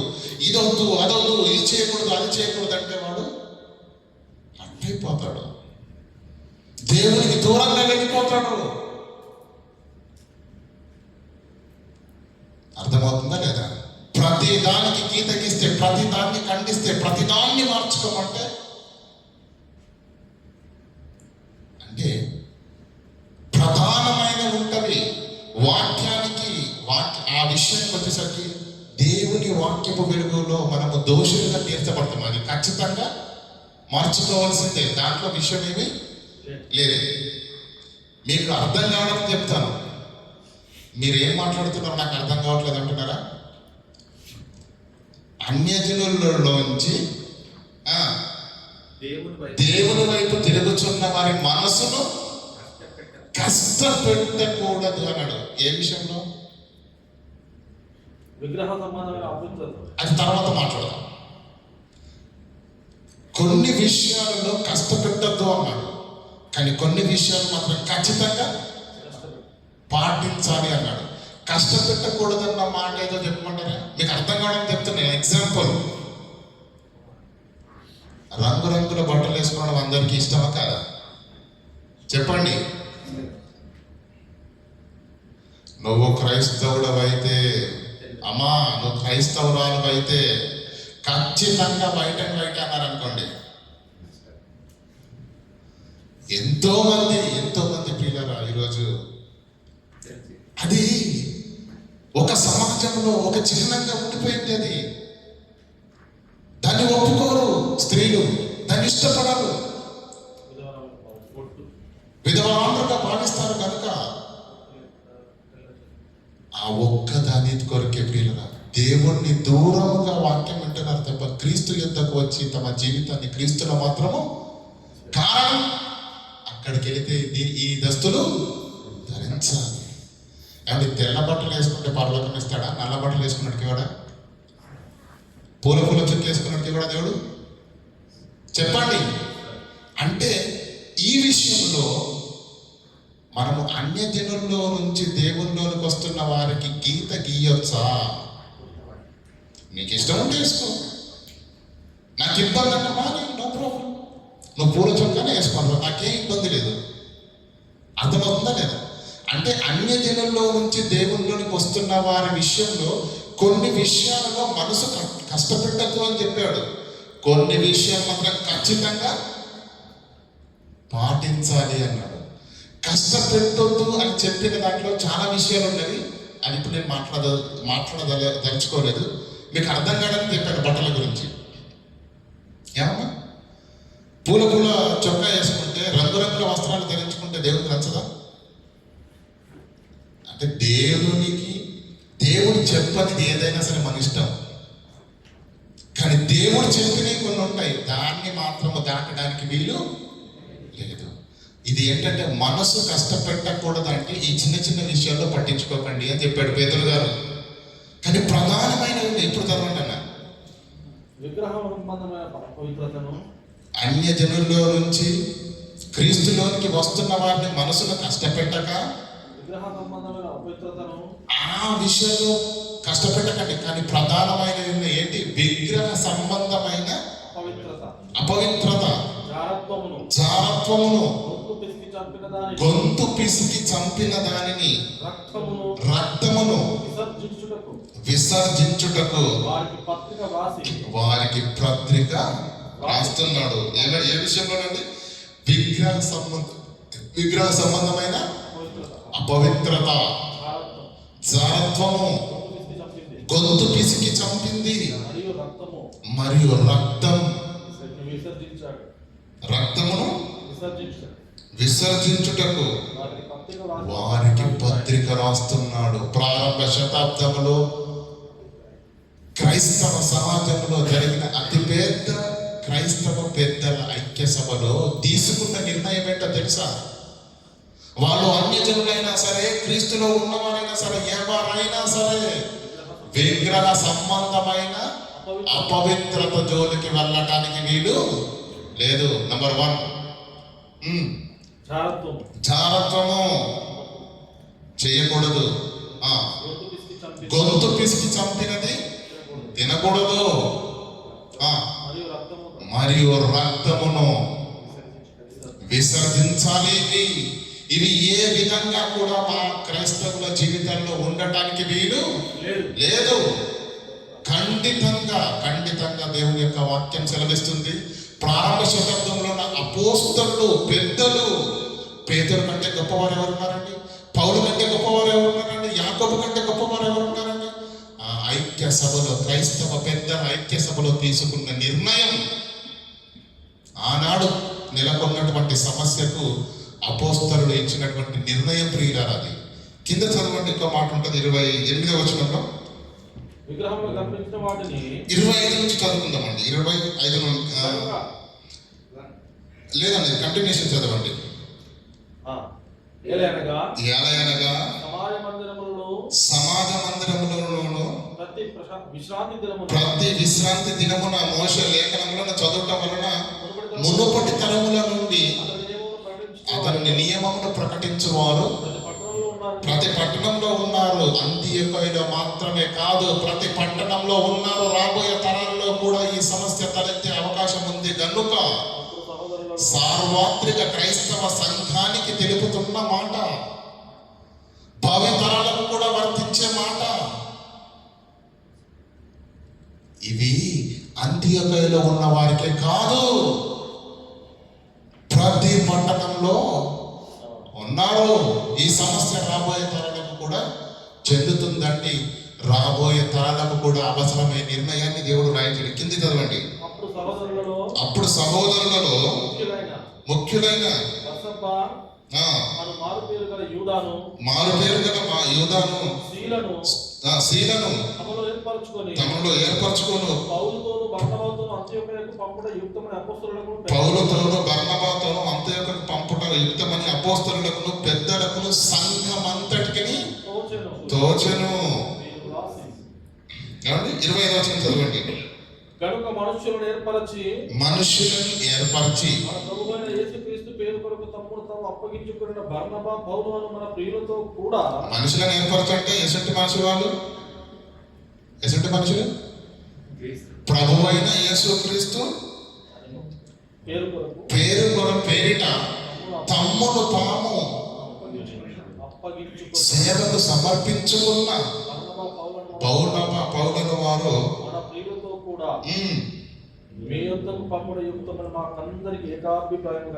అంటే ఈ నిర్ణయం పేతురు గారు ఒక్కరిదే కాదన్నమాట. అపోస్తలులందరిది, యెరూషలేములో ఉన్న సంఘం అంతటిది. కాగా యూదాను శీలను పంపి ఉన్నాము, వారు నోటి మాటతో ఈ సంగతులు మీకు తెలియజేతురు. ఇక్కడ ఏం జరిగిందో అంటే యెరూషలేములో ఆ నిర్ణయం ఏదైతే జరిగిందో అక్కడ ఉన్న వాళ్ళందరికీ చెప్పారు. పత్రికలు రాసి ఆ పత్రికలకి మాటలు రాస్తున్నారు. ఏమని? నోటి మాటలతో ఈ సంగతులు సీలా పౌలను పంపి ఉన్నాము, వారు నోటి మాటలతో ఈ సంగతులను మీకు ఏంటని? విగ్రహములకు అర్పించిన దాని విషయము, రక్తమును, గొంతు పిసికిన దానిని, జారత్వమును విసర్జించవలను. అవి క్రైస్తవ జీవితంలో ఉండటానికి వీలు లేదు. ఎంత మాత్రము కూడా దేవుడు ఒప్పుకోడు. ఇవి ఆవశ్యకమైనవి, ప్రధానమైనవి, ఖచ్చితంగా క్రైస్తవ జీవితంలో ఉండకూడనివి, దేవుడు ఒప్పుకోనివి కనుక ఆవశ్యకమైన వాటికంటే ఎక్కువైన ఏ భారము మీకు మోపకూడదని మాకు అంటే అపోస్తలులుగా సంఘ పెద్దలుగా ఉన్న క్రైస్తవ పెద్దలందరికీ పరిశుద్ధాత్మ దేవుని ధృవీకరణతో రాయబడినటువంటి మాటలు. వీటికి దూరంగా ఉండాలి, సమీపించకూడదు. జాగ్రత్త పడితే అది మీకు మేలు, మీకు క్షేమము కలుగును గాక. క్రైస్తవ సమాజానికి, సార్వత్రిక క్రైస్తవ సంఘానికి అపోస్తలులు పరిశుద్ధాత్మ దేవుని ధృవీకరణతో తీసుకున్న నిర్ణయము రాసినటువంటి పత్రిక 19వ వచనము 28వ వచనం మరొక్కసారి చదువుకుందామండి. కాబట్టి అన్ని దినాలలో నుండి దేవుని వైపు తిరుగుతున్న వారికి చిన్న చిన్న విషయాలకు మీరు కష్టపడకండి. తెల్ల బట్టలు వేసుకోవాలి, ఇది చేయాలి, అది అనకండి. చిన్న చిన్న పక్కనెట్టేసేయండి. పాపము కాని దానిని మీరేం అనకండి. కానీ కొన్ని ఉన్నాయి, కొన్ని చేస్తే ఖచ్చితంగాని పాపం, దేవుడు ఒప్పుకొనివి. విగ్రహ సంబంధమైన అపవిత్రత, విగ్రహములు కల్పించిన వాటిని, రక్తమును, జాలత్వమును, గొంతు పిసికిన దాన్ని, రక్తమును విసర్జించుట అవశ్యమని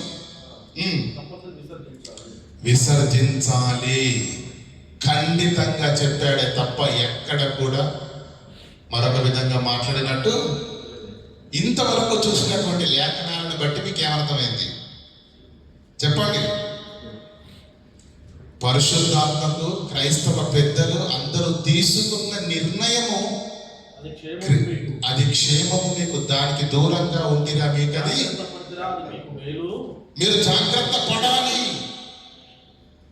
సమీపించడానికి వీలు లేదు, మీరు దూరంగా ఉండి అది మీకు మేలు అని పరిశుద్ధాత్మ దేవుడు, పెద్దలు, అపోస్తలులు రాసి మనకు పత్రికను రాసి ఇందులో మరి వాక్యంగా మనకు అందిస్తే అది కళ్ళ ముందు పెట్టుకొని చూస్తూ చదువుతున్న తర్వాత మరలా క్రైస్తవ సమాజాన్ని గలిబిలి చేయడానికి ప్రశ్న లేవనెత్తడం అనేది, నెలకొనడం అనేది వాక్యము యొక్క అవగాహన లోపమే తప్ప మరొకటి కాదు ప్రియులారా. ఇంకా ఆలోచిద్దాం ప్రియులారా, ఇంకా ఆలోచిద్దాం. ఇంకా ప్రకటన గ్రంథంలో కూడా రాయబడిన ఒక మాటను తీసుకుందాం. ప్రకటన గ్రంథము 2వ అధ్యాయము 19వ వచనం. నీ క్రియలను నీ ప్రేమను ఎవరితో మాట్లాడుతున్నాడు దేవుడు? సంఘంతో మాట్లాడుతున్నాడు కదా. నీ క్రియలను, నీ ప్రేమను, నీ విశ్వాసమును, నీ క్రియలను, నీ ప్రేమను, నీ ప్రేమను, నీ విశ్వాసమును, నీ పరిచర్యను, నీ సహనమును నేను ఎరుగుదును.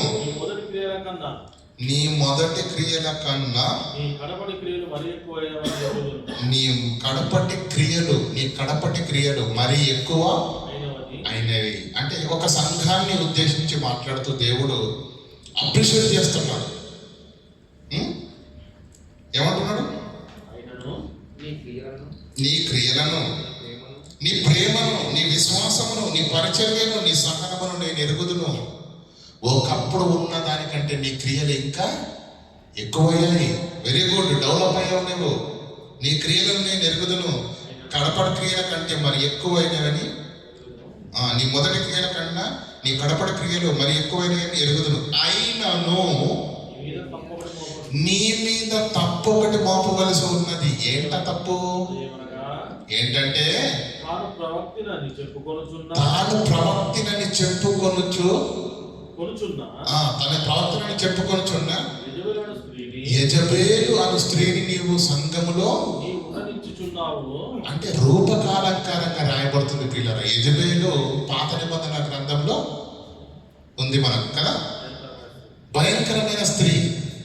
అలాంటి క్యారెక్టర్ కలిగినటువంటి కలిగినటువంటి వాళ్ళు సంఘములో ఉన్నారు, నువ్వు ఉండనిచ్చుచున్నావు అని చెప్పటానికి ఆ స్త్రీ యొక్క పేరు ఇక్కడ వాడడం జరిగిందే తప్ప ఆ యజబేలి ఇప్పుడు ఈ సంఘంలో ఉన్నదని కాదు. యజబేలి స్త్రీ నువ్వు సంఘంలో ఉండనిచ్చుచున్నావు. ఆ స్త్రీని ఉండనిచ్చినప్పుడు ఆ స్త్రీ క్యారెక్టర్ కలిగిన వారి వల్ల సంఘములో ఎలాంటి సమస్యలు వస్తున్నాయంటే జారత్వము చేయుటకును, విగ్రహములకు బలి ఇచ్చిన వాటిని తినుటకును, విగ్రహాలకు బలి ఇచ్చినది తినుటకును అది నా దాసులకు బోధిస్తుందంట. ఏమని? వారిని మోసపరుచున్నది. యజబేలు లాంటి స్త్రీ క్యారెక్టర్ కలిగినటువంటి వాళ్ళు ఆ సంఘానికి ఏం చేస్తున్నారంట? జారత్వం చేసిన పర్వాలేదు, విగ్రహాలకు బలిచ్చిన నో ప్రాబ్లం, తినొచ్చు అని బోధిస్తున్నారంట. సేవకులకు కూడా దాసులకు అది నా దాసులకు బోధించుచు వారిని మోసపరచుచున్నది.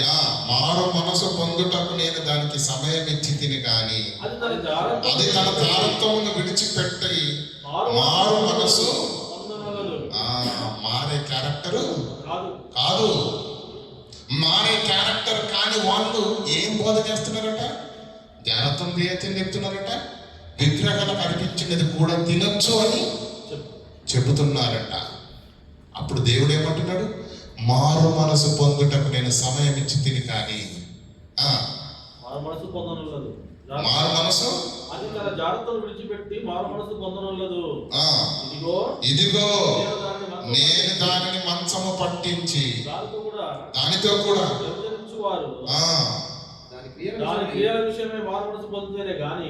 అంటే దేవుడు వార్నింగ్ ఇస్తున్నాడు. అంటే ఆ బోధను ఖండిస్తున్నాడా? ఈ వాక్యాన్ని బట్టి మీరు ఆలోచించండి. తప్పు ఒకటి మోపవలసి వస్తుంది. ఏంటంటే యజబేలు లాంటి స్త్రీని, ఆ క్యారెక్టర్ కలిగిన వాళ్ళను సంఘములో ఉండనిస్తున్నావు. ఏం చేస్తున్నారు వాళ్ళు? జారత్వము చేయుటకును విగ్రహ సంబంధమైనది అర్పించినది తినవచ్చు అని దాసులకు ఏం చేస్తున్నారంట? వాళ్ళు బోధిస్తున్నారు. ఏమంటే నిర్గమకాండంలో ఏం చూసాం మనం? విగ్రహములు చేసుకొనకూడదు, పూజింపకూడదు, సాగిలపడకూడదు అన్నాడు. అపోస్తలులు ఏం చెప్పారు? విగ్రహ సంబంధమైన అపవిత్రత, జారత్వము, గొంతు పిసికిన చంపేదాన్ని తినడము, రక్తమును విసర్జించవలనని అపోస్తలులకు, పెద్దలకు, సంఘమంతటికి పరిశుద్ధాత్మకు తోచింది. ధృవీకరణతో రాసిన మాట ప్రియులరా. లేఖనము దేవుడు, పరిశుద్ధాత్మ దేవుడు ఏమంటే అపోస్తలులు వద్దని చెప్తే ఈ యెజబేలు లాంటి స్త్రీ ఏం చేస్తుందంట? సంఘంలో నిలబడి తినవచ్చు అని చెప్తుందంట. అలాంటి బోధ ఏమంటే బోధించినప్పుడు ఏం చేశాడు దేవుడు? సీరియస్ గా వార్నింగ్ ఇచ్చాడు. నువ్వు మారు మనసు పొందితే సరే, లేదంటే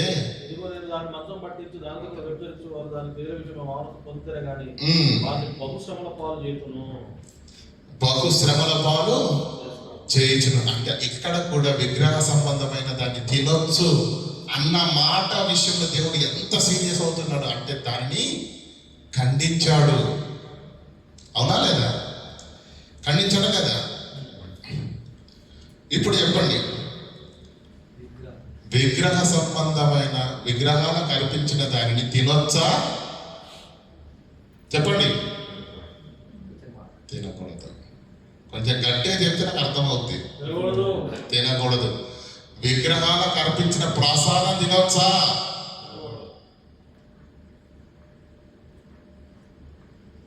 కానీ కొన్ని చోట్ల తినమని ఉంది కదా బ్రదర్, అవునా కదా?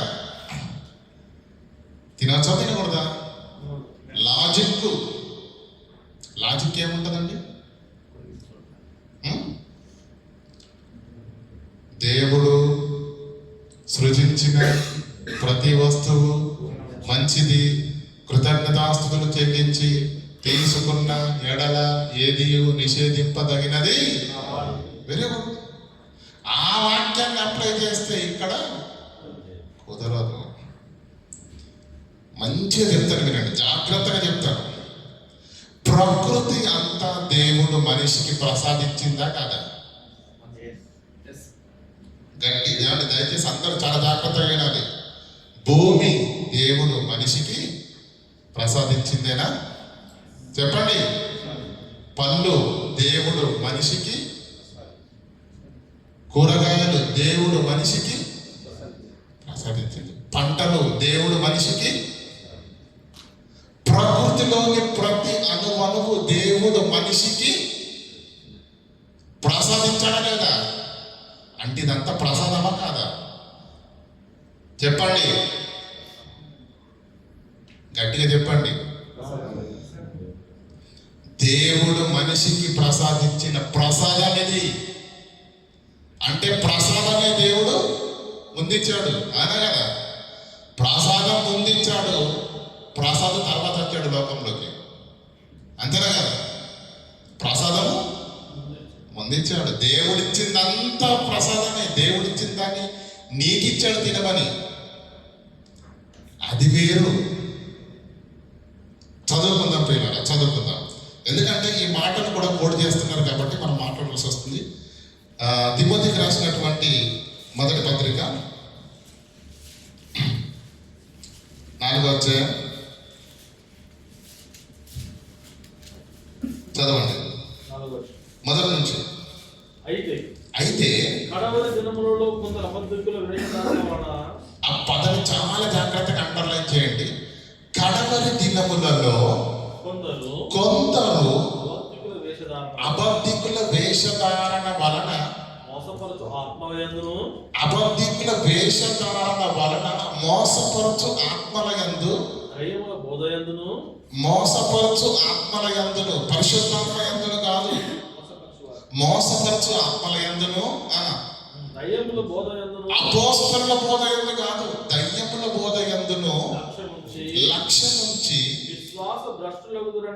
విశ్వాస భ్రష్టులగుదురని ఆత్మ తేటగా చెప్పుచున్నాడు. క్రైస్తవుడు అనబడిన వాడికి ప్రారంభంలో అపోస్తలుడైన పేతురు ఏం చెప్పాడు?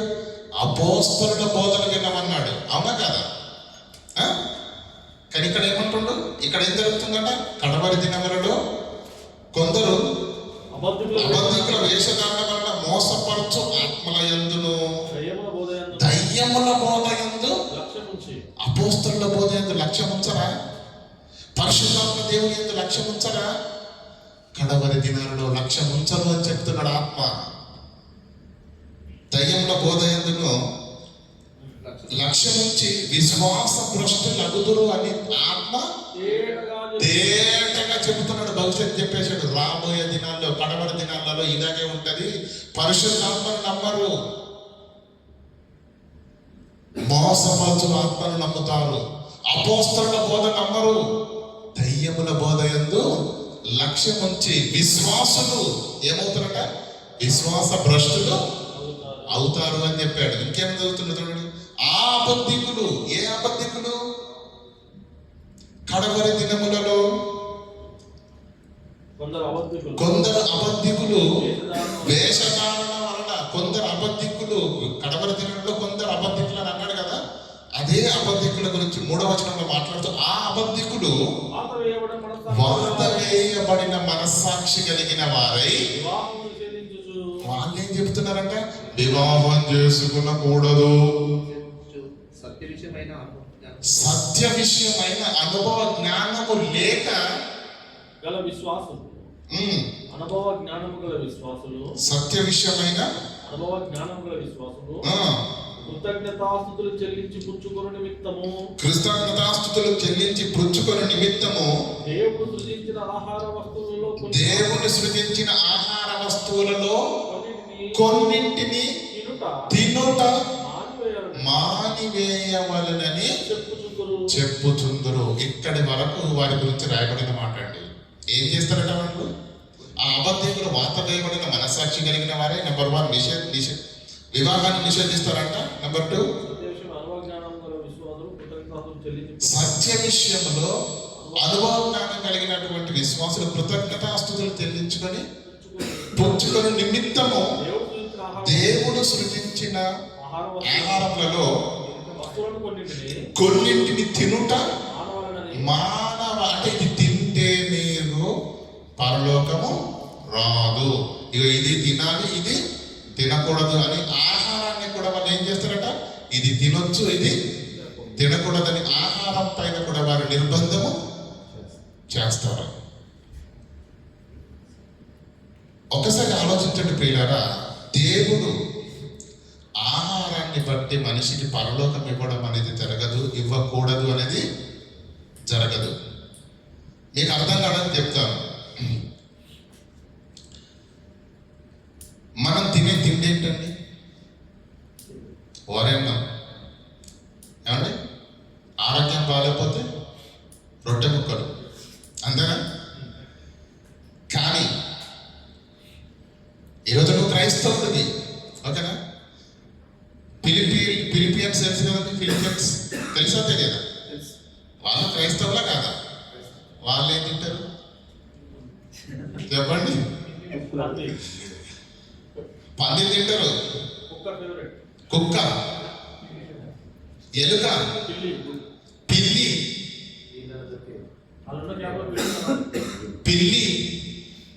ఎలుక, పాము, వానపాములు, ఏమంటే ఎర్రలు అంటారు కదండి, నట్టలు అంటారు కదా, వానపాములు చిన్న చిన్నవి ఉంటాయి కదండి, వాటిని పండగ అప్పుడప్పుడు అమ్మ సేమియాలు చేస్తారు కదా, మనం సేమియాలను ఎంత ఇష్టంతో తింటామో వాళ్ళు ఏం చేస్తారు, వానపాములు తింటారండి బాబు. అంత మాత్రాన వానపాములు తిన్నంత మాత్రాన వాడు పరలోకం వెళ్ళడా? దాన్ని నువ్వు తినంత మాత్రాన పరలోకానికి వెళతావా? దేవుడు ఆహార విషయంలో ఎవరికి నిర్బంధము చేయడు. అందుకంటాడు, కటిక వాణి అంగడిలో అమ్మబడినదేదో నీకు తినాలనిపిస్తే తినాయి, వద్దంటే మానే, అంతే, నీ ఇష్టం అది. అతడు దేవుని కుమారుడే, ఫిలిపియన్స్, అవునా? అతడు ప్రార్థన చేస్తాడు, అతని ఆత్మీయ జీవితం ఉంది.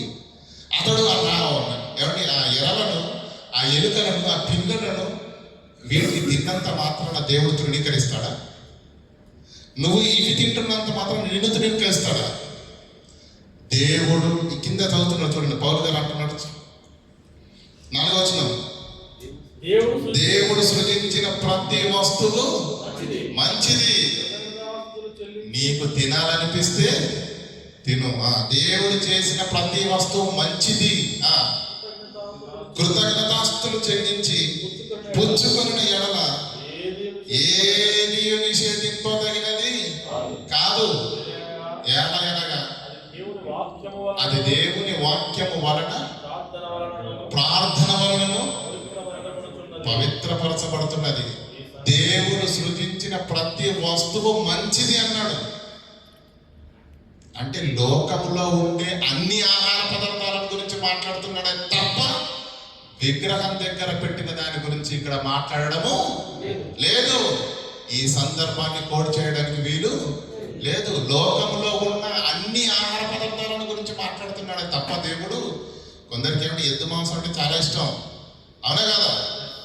కొందరికి అదంటే అసహ్యం, తినలేరు. తింటారండి? తినరు. కనుక అతడు తినడం వల్ల ఆయనకు ఎక్కువ వచ్చింది ఏమి లేదు, అతడు నువ్వు తినకపోవడం వల్ల నీకు తక్కువైందేమి లేదు. దేవుడు సృజించిన ప్రతి వస్తువు మంచిది, నీకు తినాలనిపించింది తినే, నీకు నచ్చలేదా మానే, అంతే. దేవుడు ఆ విషయం చెప్తున్నాడు, లోకంలో ఉన్నది ఏదైనా సరే నీకు తినాలనిపించింది తిను, నీకు వద్దనిపించింది మానే. కృతజ్ఞతాస్తులు చెల్లించుకొని పుచ్చుకునే ఎడల ఏది కూడా నిషేధింపదగినది కాదు. ఎందుకంటే ఇది లోకంలో ఉన్న అన్ని ఆహార పదార్థాల గురించి మాట్లాడుతున్నాడే తప్ప పౌలు విగ్రహం దగ్గర పెట్టిన దాన్ని కూడా కృతజ్ఞతాస్తుతులు చెల్లించి పుచ్చుకుంటే ఏమి కాదు అనేది అక్కడ వాక్య భావము ఉందండి. అక్కడ 1వ వచనం నుంచి 5వ వచనం వరకు చదివాం మనం. విగ్రహం అనే పదం ఉంది అక్కడ? లేదు. అది విగ్రహానికి సంబంధించిన మాట కానే కాదు. లోకములో ఉన్న అన్ని ఆహార పదార్థాల గురించి పౌలు గారు మాట్లాడుతున్నారు. ఎందుకంటే ఇశ్రాయేలు కొన్ని తింటారు, కొన్ని తినరు.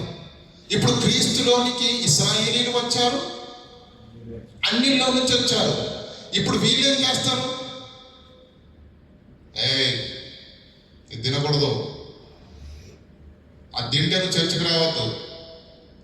యూదులు అన్ని జనుల నుంచి వచ్చిన వారిపైన ఏం చేస్తారు? ఇప్పుడు నువ్వు అది తినడానికి వీల్లేదు, నువ్వు ఇది తినడానికి వీల్లేదు. దేవుడు అంటున్నాడు, దేవుడు సృజించిన ప్రతి వస్తువు మంచిది. నీకు తినాలనిపిస్తే తిను, వద్దనిపిస్తే మానే. కానీ నువ్వు తిన్నంత మాత్రాన నువ్వు దేవుని యొక్క పరలోకాన్ని పోగొట్టు. తిన్నంత మాత్రాన అంటే భోజనమును బట్టి దేవుని ఎదుట ఏ మనిషి కూడా మెప్పు పొందడు. ప్రతి దాన్ని తినొచ్చు అనేది ఆ వాక్య భావే తప్ప విగ్రహాలకు అర్పించిన దాని విషయంలో ఈ వాక్యాన్ని కోడ్ చేయడానికి వీలు లేదు ప్రియులు. అది వర్తించదు. కానీ తెగిందంటారా? కానీ మనకి ఇంకొకటి ఉంది కదండి. ఇన్ని చెప్పారు కానీ బ్రదర్ తినొచ్చని ఒక దగ్గర ఉంది కదా, దాని సంగతి మాట్లాడరేంటి? అది మాట్లాడేంత వరకు మనము సాటిస్ఫై కాము కదా. చూడండి, కొరింథీయులకు రాసినటువంటి మొదటి పత్రిక 8వ అధ్యాయం 1వ వచనం.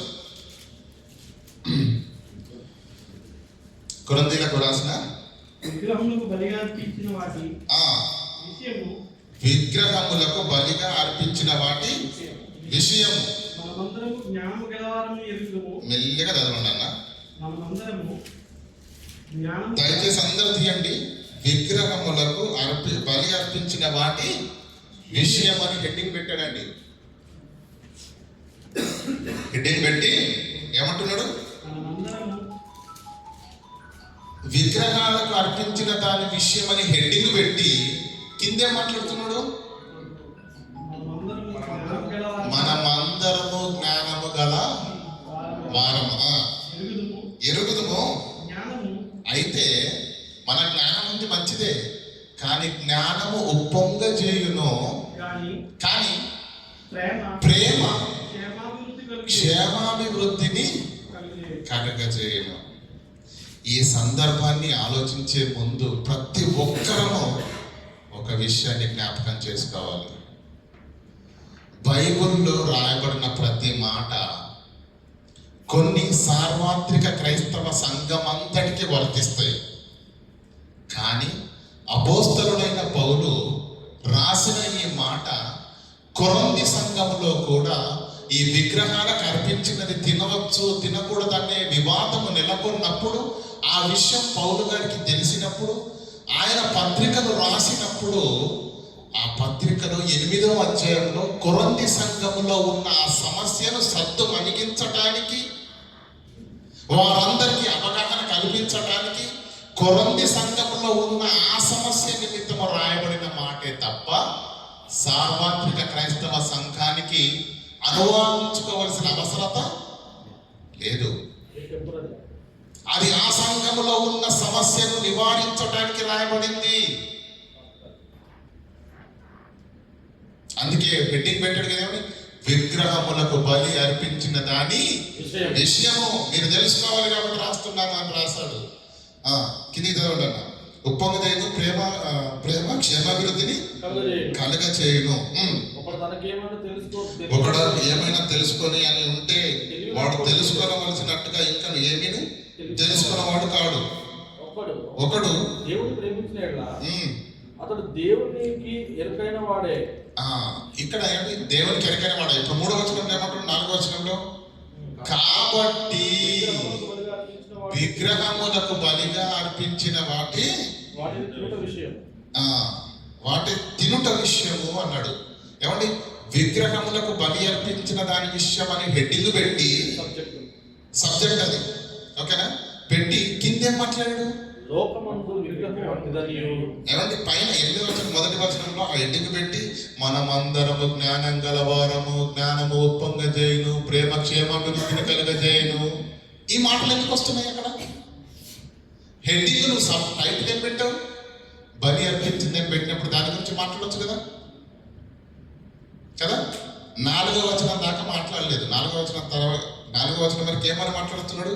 జ్ఞానము ఉప్పొంగ చేస్తుంది, ప్రేమ క్షేమాభివృద్ధి అంటే మీరు అర్థం చేసుకోండి. ఈ సందర్భం ఏంటంటే కొరింథీ సంఘములో విగ్రహాలకు అర్పించినది తినవచ్చు అనే వాళ్ళు ఉన్నారు, తినకూడదు అనేవాళ్ళు కూడా ఇద్దరు సంఘములోనే ఉన్నారు, ఇద్దరు క్రైస్తవులుగానే ఉన్నారు. ఇప్పుడు పౌలు గారు ఇచ్చే సమాధానము ఎవరిని నొప్పించడానికి వీల్లేదు, ఎవరిని పోగొట్టుకోవడానికి కూడా వీల్లేదు. వీరు గ్రహించాలి తప్పేంటో, వీరు సరిదిద్దుకోవాలి. కనుక చాలా జ్ఞానయుక్తంగా రాస్తున్న మాటలు ప్రియులారా. కాబట్టి విగ్రహంలో బలిగా అర్పించిన వాటిని తినుట విషయము అని ఇక్కడ రాస్తున్నాడు చూడండి. లోకమందు విగ్రహము వట్టిదనియు ఒక్కడే దేవుడనియు తప్ప వేరొక దేవుడు లేడని ఎరుగుదుము. దేవతలు అనబడిన వారు, ప్రభువులు అనబడిన వారు అనేకులు ఉన్నారు. ఆకాశమందైన భూమి మీదనైనను ఉన్నను. మనకు క్రైస్తవులకు సంఘములో ఉన్న మనకు ఒక్కడే దేవుడు ఉన్నాడు. ఇంకా ఆయన ఎవరు? తండ్రి. ఆయన నుండి సమస్తము కలిగెను. ఆయన నిమిత్తము అంటే దేవుడు ఎవరు? యేసుక్రీస్తు ఎవరు? యేసుక్రీస్తులో దేవుని సంకల్పం ఏంటి? మనం భూమి మీదకి ఎందుకు వచ్చాము? ఇదంతా మనకు తెలుసు. క్రీస్తు ద్వారా ఆయన సమస్తము కలిగెను, మనం ఆయన ద్వారా కలిగిన వారము. అయితే 7వ వచనం అన్నారు, అయితే అందరి యందు ఈ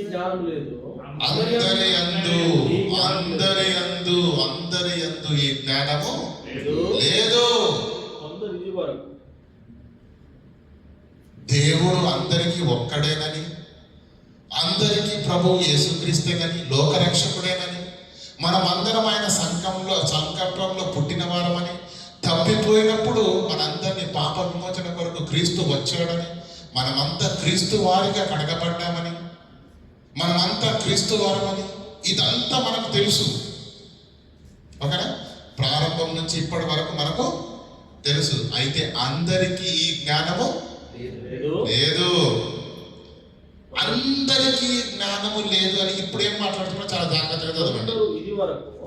కొందరిది వరకు విగ్రహమును ఆరాధించిన వారు గనుక, కొందరు ఇది వరకు విగ్రహమును ఆరాధించి అన్యులుగా ఉన్నవారు క్రీస్తు సువార్తను విని సంఘములోనికి వచ్చారు. కానీ వాళ్ళ పాస్ట్ ఏంటి? వాళ్ళు గతంలో ఏం చేసేవారు? విగ్రహారాధన చేసేవారు. అప్పుడు విగ్రహారాధన చేసినప్పుడు వాళ్ళ పరిస్థితి ఎలా ఉండే? భక్తి ఎలా ఉండే? భావం ఎలా ఉండే?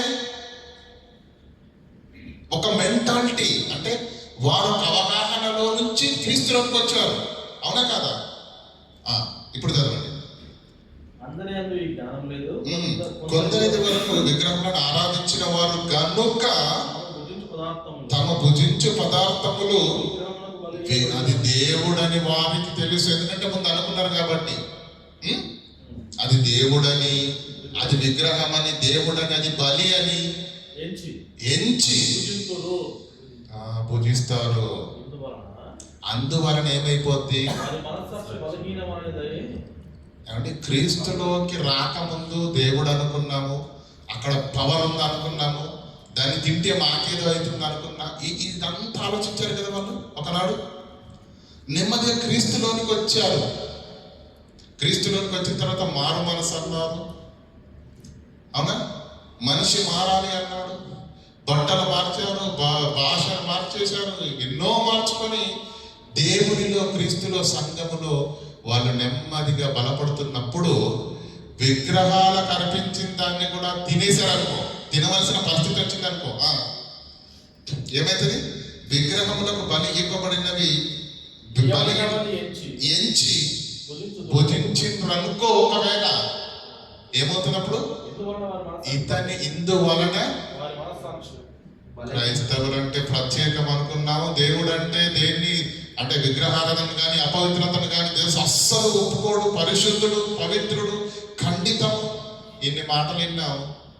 తర్వాత ఇది తినవలసి వస్తే అతడు ఎలా ఫీల్ అవుతాడు? మనస్సాక్షి బలహీనమైనది. ఊరే అంత చెప్పడం వరకే కానీ పాటించడం ఏమీ లేదు. బలహీనము అయిపోద్ది. అయిపోయిన అతను ఓసి అపవిత్రత. బలహీనమైనది అపవిత్రమవుతుంది. బలహీనమై అపవిత్రమవుతున్నది. బలహీనమై తప్పు చేసిన వాడిగా అతని ఆత్మ ఏమైపోతుంది? అపవిత్రమైపోతుంది. కింది చదవండి. భోజనమును బట్టి భోజనమును బట్టి దేవుని ఎదుట మనము మెప్పు పొందము. ఎందుకు తినకూడదు అంటున్నాడు తెలుసా? మనస్సాక్షి బలహీనం కాకూడదు. మన ఆత్మకేం అంటకూడదు. మన ఆత్మ అపవిత్రం కావడానికి వీల్లేదు. కనుక అడేమంటున్నాడు చూడండి, తినకపోయినందున మనకు తక్కువేమీ కాదు, తిన్నందున మనకు ఎక్కువేం లేదు. కానీ తింటే మాత్రం ఏం జరుగుతుంది అన్నాడు? ఆత్మ బలహీనం అయిపోతుంది, ఆత్మ అపవిత్ర పరచబడుతుంది. అవునా? కిందికి రండి. 9వ వచనం. అయినను 8వ వచనం. క్షమించండి 9. అయినను మీకు కలిగి ఉన్న ఈ స్వాతంత్రమును బట్టి స్వాతంత్రము వలన బలహీనులకు అభ్యంతరము కలగకుండా చూసుకోండి. అంటే నీకు వాక్యం బాగా తెలుసు, నీకు దేవుడు తెలుసు, ప్రవక్తలు తెలుసు, ఇశ్రాయేలీల గ్రంథాలు తెలుసు, నీకు సర్వం తెలుసు. ఓకే, కానీ నీ పక్కనున్న వాళ్ళకి నీకు తెలిసినంత జ్ఞానము వారికి తెలియదు. ఒకవేళ నువ్వు తింటే నిన్ను చూసి వాడు తినడం దగ్గరనే ఆగడవాడు. ఇంత దంచేశారు ప్రసంగాలు. ఇప్పుడేమో అయ్యగారు శుభ్రంగా మటన్ బిర్యానీ అనేసరికి లాగించేస్తున్నాడు. ఏంటి ఇది చెప్పడం వరకే తప్ప అనుసరించడానికి ఏమీ లేదనుకొని బలహీనం పడిపోయి ఈ విషయం అందుకాక తను అనేక విషయములలో తప్పిపోయి అతని ఆత్మ అపవిత్రపరిచిన వాడిగా మనం అవుతాం. తింటే మనల్ని చూసి బలహీనులు తొలగిపోయే అవకాశము ఉన్నది కనుక కిందికి ఇప్పుడు చదవండి. 10వ వచనం.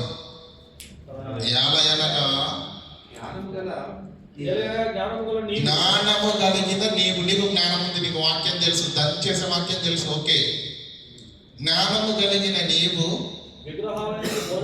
కూర్చుండగా ఎక్కడండి? భోజన పంక్తి అనకండి, చక్కగా చదవండి.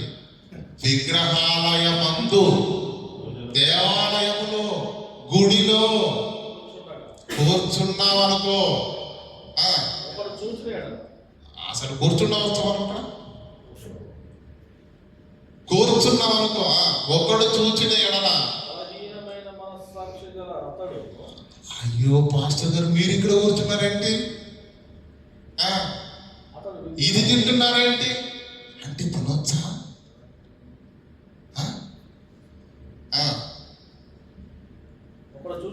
ఒకడు చూచిన ఎడల బలహీనమైన మనస్సాక్షిని నొప్పించుట వల్లను అతడు విగ్రహములకు బలి ఇయ్యబడిన పదార్థములను తినుటకు. ఓరు నాయన, ఏదో పవిత్రత అన్నారు, ఇది ముట్టకూడదు అది ముట్టకూడదు అని ఎన్ని రిస్ట్రిక్షన్స్ చెప్పారు వాక్యంలో. అంటే దంచేయచ్చు అన్నమాట. అయితే విగ్రహములకు బలి ఇచ్చినది తినుటకు అతడు మరి ధైర్యము, ఈ ఒక్క విషయంలో ధైర్యం తెచ్చుకుంటాడా? అలాగైతే ఇది చేయొచ్చు, ఇది కూడా చేయొచ్చు, ఇది కూడా. దేవుని వాక్యానికి భయపడి అపవిత్రతను విడిచిపెట్టి క్రీస్తులో ఎదుగుతున్న వాడు, బలహీనంగా ఉండి దేవుళ్ళు బలపడుతున్న వాడు, జ్ఞానమని నాకు తెలుసని ఒకవేళ నువ్వు తింటే నిన్ను చూసిన వాడు దేవుల్లో నుంచి వైదొలిగిపోయే భయంకరమైన ప్రమాదము ఉందా లేదా? ఉంది. ఒక ఆత్మను బలహీనపరిచిన వాడవవుతావు, ఒక ఆత్మను అపవిత్రపరిచిన వాడవవుతావు. అతడు పడిపోవడానికి నువ్వే కారణమవుతావు తింటే. అసలు తినకూడదని వాక్యం చెబుతుంది కదా, ఆ వాక్యాలన్నీ మర్చిపోయామా? ఆ ఆ వాక్యం వినపడట్లేదా? ఆ వాక్యాన్ని చదవట్లేదా? చదవండి. క్రీస్తు విగ్రహములకు బలి ఇవ్వబడిన పదార్థములు తినుటకు. అరే బాపురే బాపు, అంత చేసిన మా పాస్టర్ గారే తిన్నారంటే ఇంకా మనం తింటే దోక లేదు, ఇంకా విస్తారంగా తినచ్చు గనక 10 ఏలయనగా జ్ఞానము కలిగిన నీవు విగ్రహముల యందు భోజన పంక్తికి కూర్చుండి ఉండినప్పుడు, విగ్రహాలయమందు విగ్రహములతో నిండిన ఆలయమందు భోజన పంక్తిని కూర్చుండగా ఒకడు చూచిన ఎడల, ఆ విగ్రహాలయమందు విగ్రహానికి సంబంధించినది ఏదైనా ఓకే, ఒకడు చూచిన ఎడల బలహీనమైన మనస్సాక్షి గల అతడు నువ్వు జ్ఞానము గలవాడవు, అతడు బలహీనుడు. అతడు చూశాడు తింటున్నప్పుడు. బలి ఇవ్వబడిన పదార్థములను తినుటకు ధైర్యము తెచ్చుకొనుడు కదా. అలా ధైర్యము తెచ్చుకొని తింటున్నప్పుడు అతడు ఏం చేస్తున్నాడో తెలుసా? కిందికి చదవండి. అందువలన ఎవరి కొరకు క్రీస్తు చనిపోయి ఆ బలహీనుడిని రక్షించటానికే కదా క్రీస్తు చనిపోయాడు. కానీ నువ్వు ఆ ఆహారం తిని బలహీనుడిని నువ్వు దేవుల్లో నుంచి పడిపోయేటట్టుగా నువ్వు కారణమవుతున్నావు. ఈలాగున అందువలన క్రీస్తు ఎవరి కొరకు చనిపోయిన ఆ బలహీనుడైన నీ సహోదరుడు, నాకంతా తెలుసు, నాకు జ్ఞానం ఉందని నువ్వు విర్రవీగి నువ్వు చేస్తున్న కార్యములు బట్టి అతడు వైదొలిగిపోయే ప్రమాదం ఉంది, నశించిపోయే ప్రమాదం ఉంది, అతని ఆత్మ అపవిత్రపరచబడే ప్రమాదం ఉన్నది. కనుక నీ జ్ఞానమును బట్టి నశించును, నీ జ్ఞానమును బట్టి అతడు నీ సహోదరుడు నశించును. అర్థమవుతుందండి? యేసు ఎవరి నిమిత్తము ప్రాణం పెట్టాడో ఆ బలహీనుడు నీ జ్ఞానమును బట్టి అవసరమా? అది చెప్పండి. తినవచ్చా? ఖండితంగా తినకూడదు.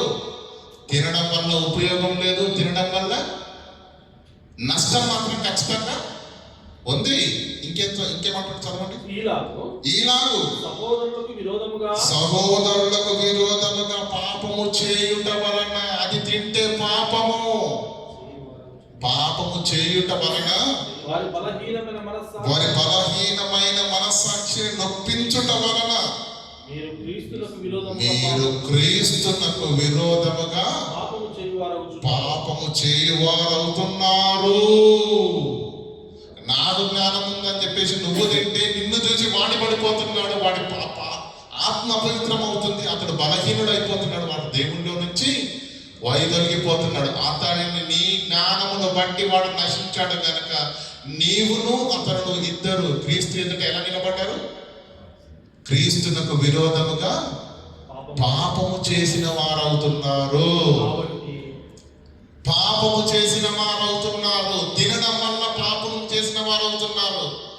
ఎక్కడుందండి? కొరంథీయులకు రాసిన 8వ అధ్యాయం, మొదటి పత్రిక 8వ అధ్యాయంలో తినొచ్చని ఎక్కడుంది?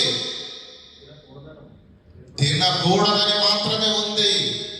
బైబిల్లో ఏదో ఒక చిన్న వాక్కును పట్టుకొని ప్రియులారా మాట్లాడడానికి వీలు. ఆయన ఏం చెప్పాడు సంఘానికి? ఏం చెప్పవలసిన పరిస్థితి ఏర్పడింది? విషయాన్ని వినరా? పూర్తిగా వాక్యాన్ని పూర్తిగా చదవకూడదా? మనం ముక్కలు ముక్కలుగా మాట్లాడడం నేర్చుకున్నారు. ఉదయం వెళ్ళేటప్పుడు ఒక చిన్న మొక్క విని ఇంకా నేను దేవుని వాక్యం చదివేశానని ఆనందపడిపోతుంటారు. వాక్యాన్ని చదవాలి, నేర్చుకోవాలి, అర్థం చేసుకోవాలి. ఎక్కడుందండి? ఇప్పుడు మొదటి అధ్యాయం 1వ వచనం నుంచి 12 వచనాలు చదివామండి. ఇక కిందేమంటున్నా చూడండి. 13వ వచనంలో ప్రతి క్రైస్తవుడు జ్ఞాపకం ఉంచుకోవలసింది ఒకటే విషయం ప్రియులరా, అది తినాలా అని అడిగే వాళ్ళు, అది తినడం వల్ల నువ్వు ఇంకొక బలహీనుని ఆత్మను నశింప చేసిన వాడు కాదు. తద్వారా నీవును అతను కూడా ఇద్దరు క్రీస్తుకు విరోధముగా పాపము తిని పాపాత్ములు అవుతామా? ఆయన రక్తం పెట్టి పవిత్రుడిగా చేసిన పవిత్రతను ఏమండి గుప్పెడు మెతుకుల కోసము మరణ ఆశపడి కకృతి పడి పాపాత్మ పాపముల మగుదామా? చెప్పండి.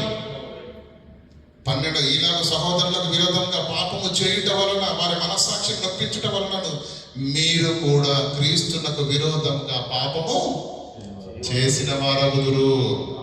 కాబట్టి పుట్టినోట్లో గాయపరచుట వలన అన్నది చూడండి ఇంకా. గాయపరచుట వలన కాబట్టి 12వ వచనం కాబట్టి భోజన పదార్థముల వలన నా సహోదరునికి అభ్యంతరము కలిగిన ఎడల నా సహోదరునికి అభ్యంతరము కలిగిన ఎడల నా సహోదరునికి అభ్యంతరం కలగజేయుటకై ఈ మాట కలగజేయకుండుటకై ఈ మాట ఏంటంటే ప్రియులారా, ఈ మాట ఏంటంటే ఇది వేరు. సహోదరునికి అభ్యంతరం కలగజేసిన ఎడల నేను ఇక ఎన్నటికీ మాంసము తినను అన్నాడు. మాంసము తినను అన్నాడు. అంటే అది ఏంటంటే ప్రియులారా, మీకు అర్థం కాదని చెప్తాను. ఒక మనిషి మనతో స్నేహం చేయాలి అంటే, ఒక మనిషి మనకు దగ్గర అవ్వాలి అంటే, మీ అందరికీ బాగా తెలుసు స్నేహం చేస్తారు కదండి. చెప్పండి. అభిరుచులు, ఇష్టాలు కలవాలి. సహోదరుడికి వాక్యం చదవడం అన్న, బైబిల్ గురించి వినడం అన్న చాలా ఇష్టం. ఇంకో సహోదరుడు ఉన్నాడు, వాడికి టైం దొరికిందంటే సూపర్ మార్కెట్లో ఏమండి చక్కర్లు కొట్టడం బాగా ఇష్టం, షాపింగ్ చేయడం బాగా ఇష్టం. ఇద్దరు స్నేహితులు అవుతారా? ఖచ్చితంగా కాదు. ఎందుకు? ఇద్దరు అంటే స్నేహం ముందుకు నడవాలి అంటే ఇద్దరి రుచులు, ఇద్దరి ఇష్టాలు ఒకటైతే ఇంకా స్నేహితులు కాదండి బాబు, ప్రాణ స్నేహితులు అయిపోతారు తర్వాత కదా. ఇప్పుడు ఇద్దరు కలిసి ఒక రెస్టారెంట్కి వెళ్ళారు. మీకు అర్థం కాదని చెప్తున్నాను. నాకు బీఫ్ అంటే ఇష్టం, కానీ నా సహోదరుడికి అదంటే, అంటే నా వంట వచ్చిన నా స్నేహితుడికి అదంటే అసహ్యం అనుకోండి. తప్పదు కదా. ఒకటే టేబుల్ పైన కూర్చుంటాం కదండి, పక్కన కూర్చుంటాము, ఎదురును కూర్చుంటాం, తర్వాత విషయం అదే టేబుల్ కదండి. అసహ్యమైనదేమో నా దగ్గర ఉంది. ఏమండి తింటాడా? అతను తనకు కావాల్సింది ఆర్డర్ చేసుకుంటాడు, కానీ ఎంత తిన్నా ఎలా ఉంటుంది, వాతావరణం ఎలా ఉంటుందండి, చాలా ఇబ్బందిగా కూర్చుంటాడు కదా. మరోసారి బయటికి రాని అన్నాను అనుకో, బయటకి వెళ్దాం తమ్ముడు, లేదంటే బయటకి వెళ్దాం స్నేహితుడు అని అన్నాను అనుకో, వస్తాడా? మరి నాయన నేను అసలే రాను. అక్కడికి వెళ్ళాడంటే ఖచ్చితంగా ఇతను ఆ బిర్యానీ తినేంత వరకు కోరుకోడు, దాన్ని చూస్తూ నేను అక్కడ వాడికి కేవలం వెజిటేబుల్స్ ఇష్టం, చికెనే తిన్నవాడు. కానీ బీఫ్ను నా పక్కన కూర్చోబెట్టి తినబెడితే వాడు వస్తాడు ఇంకోసారి? రాడు. వస్తాడా? బయటకు వెళ్దామంటే అన్నయ్య నాకు కొంచెం పని ఉంది, నేను ఇప్పుడు రానని ఏదో కారణం చెప్పి వెళ్ళిపోతూ ఉంటాడు. అలా కాకుండా ఇప్పుడు అతను నా దగ్గర నుంచి దూరంగా వెళ్ళిపోవడానికి కారణం ఏంటి? నేను మాంసం తింటున్నానని అది అతనికి అసహ్యం కనుక ఏం జరుగుతుంది? అతను నా నుంచి దూరంగా, అతను నాతో స్నేహం చేయడానికి ఇది అభ్యంతర కారణంగా ఉంది. అవునా కదా? అయితే ఇప్పుడు నేను చెప్తున్నాను, ఎందుకో బ్రదర్ మీరు చెప్పినప్పటి నుంచి నేను కూడా ఆలోచించాను. అసలు మాంసం తింటున్నప్పటి నుంచి నా శరీరం అంతా అంటే యాక్టివ్గా లేదు. మిమ్మల్ని చూసి నేను ఏం చేశానంటే, వెజిటేబుల్స్ తింటే ఇంత బాగుంటుందా అని చెప్పేసి నేను వారం రోజుల నుంచి వెజిటేబుల్స్ నేను తీసుకుంటున్నాను. నేను చాలా యాక్టివ్గా ఉన్నాను. నాకు చాలా హ్యాపీ అనిపించింది బ్రదరు. మీకు విషయం తెలుసా? ఆ రోజు నిర్ణయించుకున్నాను, ఇక మాంసం నేను ఎప్పుడు ముట్టను అని. అప్పుడు ఏమంటాడు తెలుసా? అక్కడికి వెళ్ళినాడు, పదన్నా ఏదో పని ఉందన్నా, పని తర్వాత చూసుకుందామన్నా. ఎందుకు? స్నేహం ఎలా దగ్గర పోయింది చెప్పండి? అతనికి అభ్యంతర కారణంగా ఉన్న మాంసాన్ని నేను మానివేశానని చెప్పగానే అతను నా యుద్ధకు వచ్చినప్పుడు నేను ఊరుకుంటానే. ఎప్పుడొక మాట వాక్యాన్ని వేస్తా ఉంటాను. మంచి మంచి మాటలు ఏ విధము చేతనైనా క్రీస్తును అతని హృదయంలోనికి చొప్పించడానికి నా సర్వ ప్రయత్నం చేస్తాను. ఆ మాటలు నేను వాడికి చెప్పాలంటే వాడు నాతో ఉండాలి అంటే అతనికి అభ్యంతర కారణంగా ఉన్నదాన్ని నేను తీసేసుకుంటే అతను నాకు దగ్గర అవుతాడు. నేను నెమ్మది అతని క్రీస్తుకు దగ్గర చేయగలుగుతాను. ఇది ఆ వాక్యం యొక్క భావం తప్ప ప్రియులారా, ఎక్కడ కూడా విగ్రహాలకు అర్పించినది తినొచ్చు అనే వాక్యము ఉందా లేదా? ఉంది. ఎక్కడుంది? కొరింథీ 8వ అధ్యాయంలో ఉన్నట్టు అనిపిస్తే లేదు. 10వ అధ్యాయం తీయండి. పక్క అధ్యాయమే 10వ అధ్యాయము. ఆ విగ్రహాలకు అర్పించిన దానిని తినకూడదని ఎంత ఖండితంగా చెప్పాడో చూడండి ఒకసారి. 10వ అధ్యాయం 14వ వచనం చదవండి. కాబట్టి నా ప్రియులారా, విగ్రహారాధనకు దూరముగా పారిపోండి. ఏమంటుండండి? విగ్రహారాధనకు దూరముగా పారిపోండి. బుద్ధిమంతులతో మాట్లాడినట్లు, బుద్ధిమంతులతో మాట్లాడినట్టు మాట్లాడుతున్నాను. నేను చెప్పు సంగతిని మీరే ఆలోచించుడి.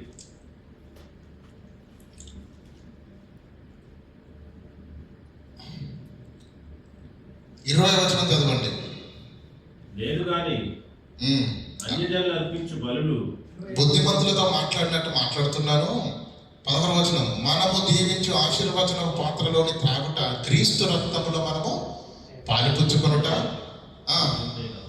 మనం తెచ్చు రొట్టె తినుట క్రీస్తు శరీరములో, క్రీస్తు శరీరంలో పాలుపుచ్చుకొనుటే కదా. కదా. మనందరము ఆ ఒకటే రొట్టెలో. అంటే క్రైస్తవులు ఏం చేస్తున్నారు? క్రైస్తవులు ఏం చేస్తున్నారండి? క్రీస్తు శరీరంలో, క్రీస్తు రక్తంలో పాలు పంపులు పొందుకుంటున్నారు కదా. అలాంటి నీవు విగ్రహార్పితములు తింటే ఏం జరుగుతుంది? కింద చదువుతున్నా చూడండి 20వ వచనంలో, అన్యజనులు అర్పించు బలులు దేవునికి కాదు గాని దయ్యములకే అర్పించుచున్నారు.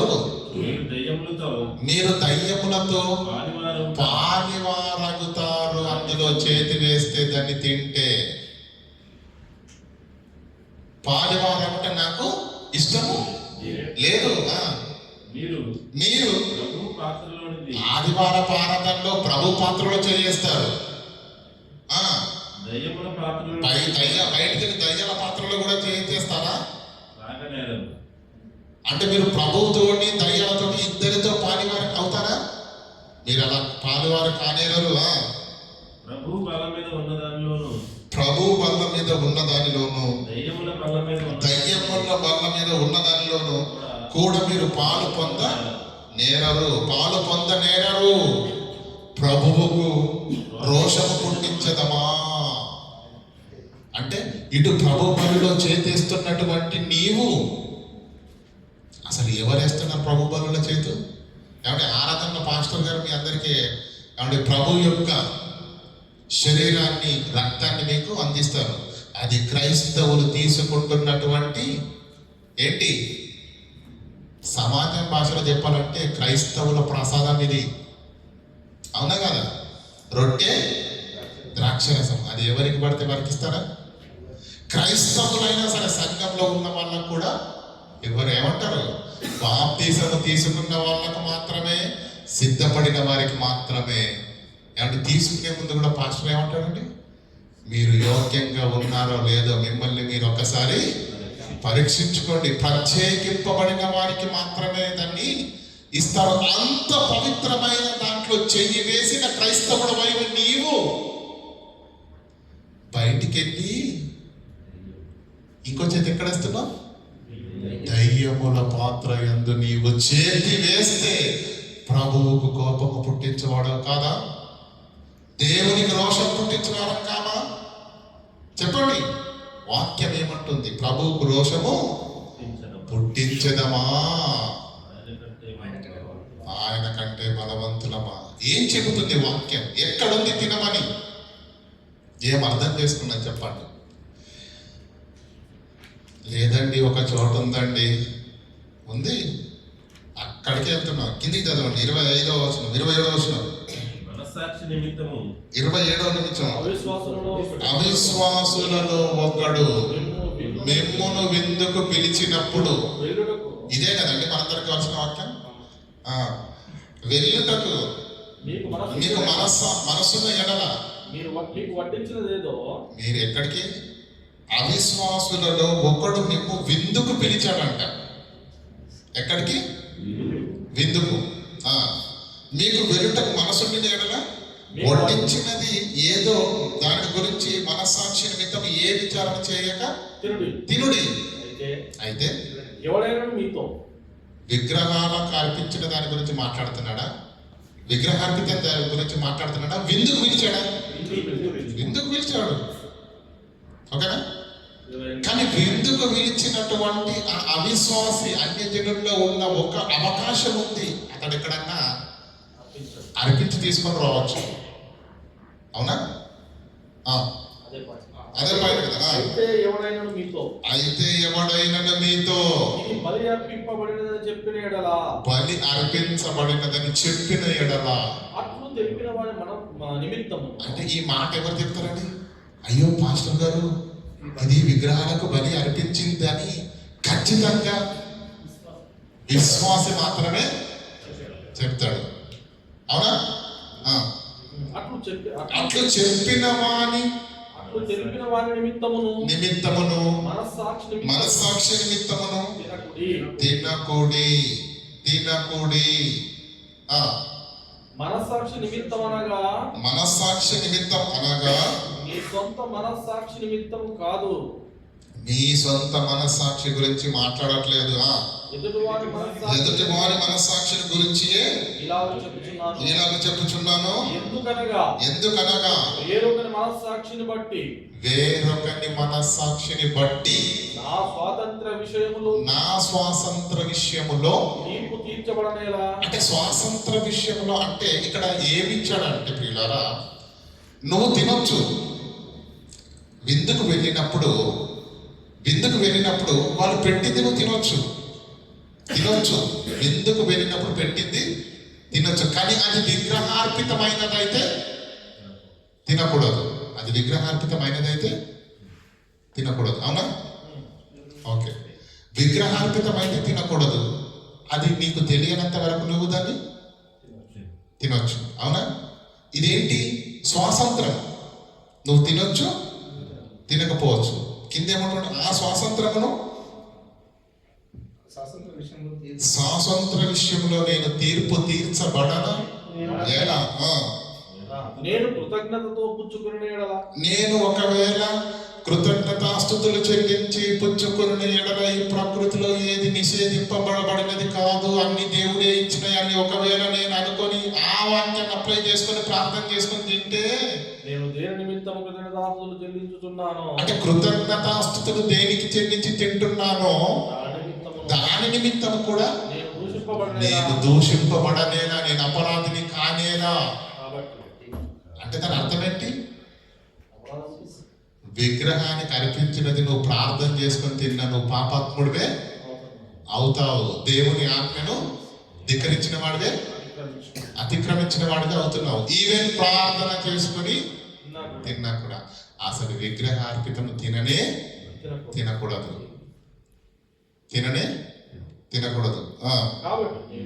కాబట్టి మీరు భోజనము చేసినను పానం చేసినను ఏం చేసినను సమస్తము దేవుని మహిమ కొరకు చేయండి.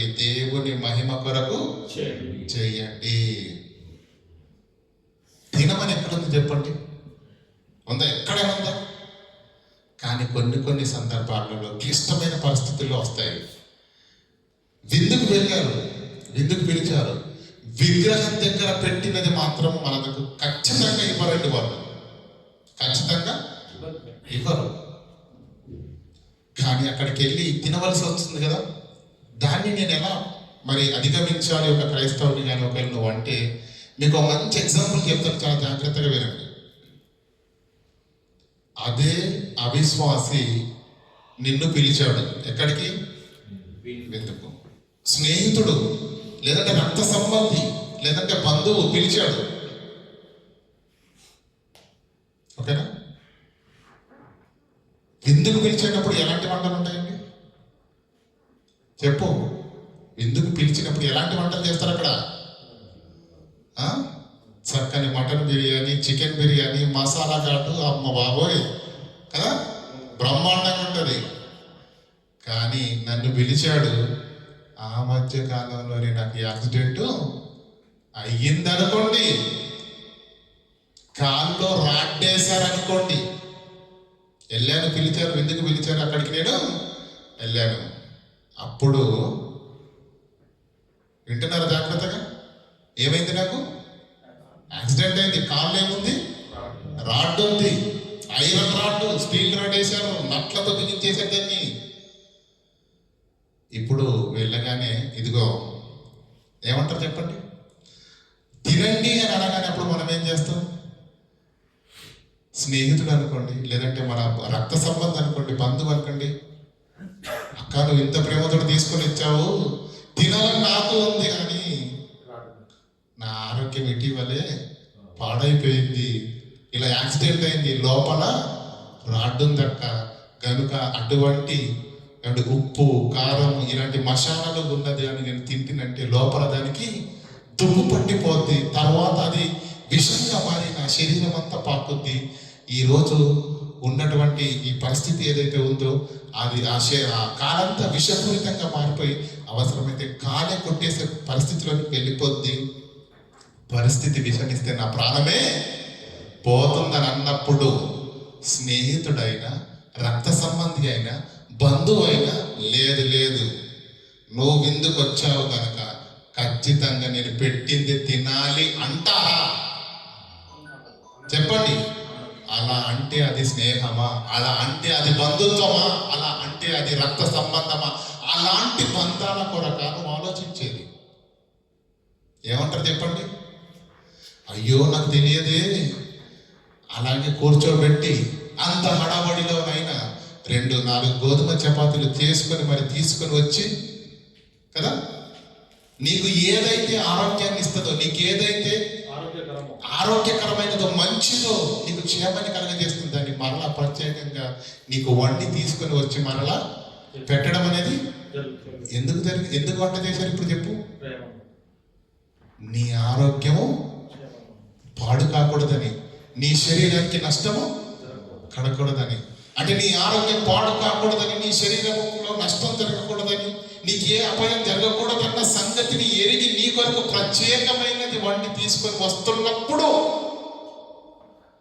నా ఆత్మకు భంగం కలుగుతుంది. నేను దీన్ని తింటే నా ఆత్మ అపవిత్రమైపోతుంది, నేను క్రీస్తు ఎదుట పాపమునిగా నిలబడతానని క్రైస్తవుడు ఖచ్చితంగా వాడికి అర్థమయ్యేటట్టు చెప్పగలిగితే ఎప్పుడు ఏ హైందవుడు కూడా, ఏ సహోదరుడు కూడా, ఏ రక్త సంబంధి కూడా, ఏ స్నేహితుడు కూడా ఇబ్బంది పెట్టరు. కానీ క్రైస్తవుడు దీన్ని చెప్పగలగాలి. శరీర సంబంధమైనటువంటి అనారోగ్యం ఉన్నప్పుడు ఇది తింటే నాకు నష్టం అని చెప్పగానే గుండెలు బాదుకుంటారు, కళ్ళల్లో నీళ్లు తిప్పుకొని, అయ్యో ఇంత ఫంక్షన్ చేస్తున్నాను, నువ్వు ఇది తినే అవకాశం లేకుండా పోయిందని అప్పటికప్పుడు మరో పదార్థాలను వండి పెడుతున్నారు కదా. ఇది అర్థం చేసుకున్న వాళ్ళు అది అర్థం చేసుకోరా? నేను ఇది తినకూడదు. ఎందుకు? వాక్యపు వెలుగులో దేవుని యొక్క ఆత్మను ధిక్కరించిన వాడనవుతాను, తద్వారా నేను పాపాత్మనిగా మారిపోతాను, నా ఆత్మకు అపవిత్రత అంటుకుంటుంది అని నువ్వు చెప్పగలిగితే వాళ్ళు ఎప్పుడైనా ఇబ్బంది పడతారా? మనకు అలాంటిది లేదు. ఈరోజు ఎలా అయిపోయిందంటే సెంటీమీటర్కు చదివిస్తే కిలోమీటర్ దూసుకెళ్తున్నారు. ఏంటి? సెంటీమీటర్ చదివిస్తే కిలోమీటర్ దూసుకెళ్తున్నారండి ఈరోజు. ఈ వాక్యాన్ని ఆధారం చేసుకొని నీకు తినాలన్న ఆశతోటి నువ్వు కోరి అన్నిటికీ తగుదునామా అని చెప్పేసి నువ్వు ముందుకు వెళితే దేవుని యొక్క వాక్యం దానికి ఒప్పుకోదు, నువ్వు వెళ్ళటానికి వీలు లేదు. ఒకవేళ తినొచ్చు అని ఎవరైనా అంటే, తినొచ్చు అన్న ప్రతి క్రైస్తవుడు నిర్గమకాండంలో దేవుడు మాట్లాడినటువంటి మాటను గుర్తుపెట్టుకోవాలి, అపోస్తలుడు చేసిన నిర్ణయాన్ని గుర్తుపెట్టుకోవాలి, ప్రకటన గ్రంథంలో దేవుడు ఖండించిన వాక్కులను గుర్తుపెట్టుకొని ఎలా తింటావు తిను. ఈ వాక్యములో నువ్వు దోషివి కాకుండా తినగలవా? అది నీ వల్ల కాదు. ఇప్పుడు లాజిక్లు ఉన్నాయండి.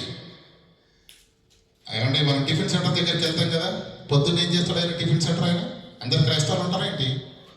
పూజ చేసి ఓ ఇడ్లో కానీ బజ్జో కానీ ఏదో చేస్తారు కదండి. చేసినప్పుడు అన్నింటిని తీసుకెళ్ళి విగ్రహం దగ్గర పెడతాడా? ఒక చిన్న ఇడ్లీ ముక్క పెడతాడండి, దాంట్లో తీసుకొని సెపరేట్గా పెట్టుకుంటాడు. చిన్న ఇడ్లీ ముక్క పెడతాడు, దీన్ని కూడా ఆయన కూడా తింటాడు. సాయంకాలం కానీ తీసి అదే విగ్రహం అర్పితం అయితే చెప్పండి. మన హోటల్లో హ్యాపీగా శుభ్రంగా తినొచ్చా తినకూడదా? తినొచ్చు. ఇప్పుడు కిరాణా కొట్టు వాళ్ళు చక్కగా పూజలు చేస్తారు.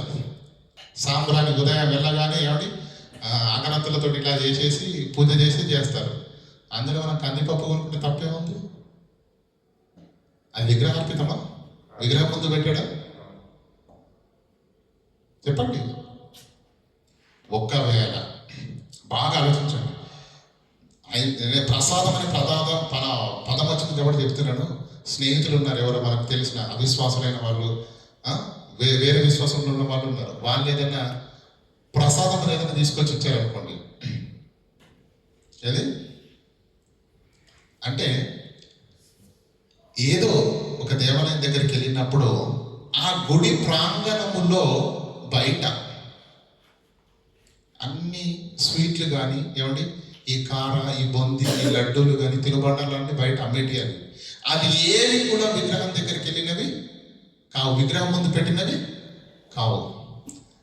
అసలు తినకూడదు. నంబర్ 1, 99.9999% తినకూడదు. ఒకవేళ అతి క్లిష్టమైన పరిస్థితి వచ్చింది అనుకో, విగ్రహం దగ్గర పెట్టింది మాత్రం ఎప్పటికీ తినకూడదు. కానీ ఏమంటే ఈ కార కానీ ఈ బొంది కానీ ఏదైనా లడ్డు కానీ ఏదైనా ఇస్తే ముందుగా చెప్పండి. ఏం చెప్పాను ఇందాక? నా కాలుకు ఫ్రాక్చర్ అయితే దాంట్లో రాడున్నదని చెప్తే అర్థం చేసుకున్నారు లేదా? శరీర సంబంధమైన ఈ నష్టం కలగకూడదని అర్థం చేసుకున్న వాళ్ళు నా ఆత్మే పాతాలని వెళ్ళిపోద్ది, పాపాత్మని అయిపోతానంటే అర్థం చేసుకోరా? తినకూడదు. క్లిష్టమైన పరిస్థితి ఏదైనా వస్తే కనుక విగ్రహం దగ్గర పెట్టింది కాదు, ఏదో కార కానీ ఏదో బొంది కానీ ఏదో ఉంటాయి కదా, మరమరాలు, ప్యాలలు అంటారు కదా, అలాంటివి ఏమైనా ఇస్తే కనుక చాలా ఇబ్బందిగా వాళ్ళ కళ్ళ ముందే మోకరించి, తండ్రి ఇక తినకపోతే ఇక నడవదు అనుకున్న పరిస్థితిలో మోకరించి ప్రార్థన చేసుకొని ఈ మట్టుకు నన్ను క్షమించు తండ్రి అని, ఈ తింటున్న నాకు తోడుగా ఉండని ప్రార్థన చేసుకొని తినాలి. నీ జీవితంలో అదే మొదటిసారి అవ్వాలి. అదే దాన్ని ఆధారం చేసుకుని తగుదనమ్మా అని ప్రతి దానికి వెళ్ళి తినడానికి వీలు లేదు, తినడానికి వీలు లేదు. అదే మొదటిసారి అవ్వాలి. అదే వాళ్ళు అంత ఇబ్బంది పెడుతున్నప్పుడు నువ్వు మరి అయిష్టంగా తీసుకున్నప్పుడు వాళ్ళకి అర్థమైపోతుంది. నువ్వు చెప్పకనే వాళ్ళకి ఏం చెప్తున్నావు తెలుసా? ఇలాంటివి నేను తినను, మళ్ళీ ఇంకొకసారి నా ముందుకు తీసుకురావద్దు అని చెబుతున్నావా లేదా? ఖండితంగా చెప్పేస్తున్నావు.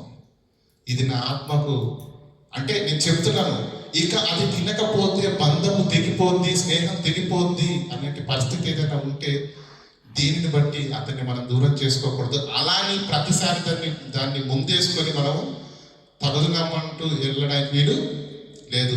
చేస్తే ఒక్కసారి, అది కూడా విగ్రహార్పితమైనది కాదు, కానీ ఈ పదార్థాలు తినబండారాలు ఏవైతే ఉన్నాయో అవి ఒక్కసారి ఆ క్షణమందు ప్రార్థన చేసుకుని తిని అతన్ని సంపాదించుకొనటానికి అయినదైతేనే తినాలి. మళ్ళీ ఇది తినకపోతే వాడి జీవితంలో అతను మాట్లాడాలనుకుంటేనే ఆ ఒక్క స్టెప్ తీసుకోవడానికి అవకాశం ఉంది. అది కూడా ప్రార్థన చేసి దేవునికి కృతజ్ఞతాస్తులు చెల్లించి అదే మొదలవ్వాలి, అదే చివరిసారి అవ్వాలి.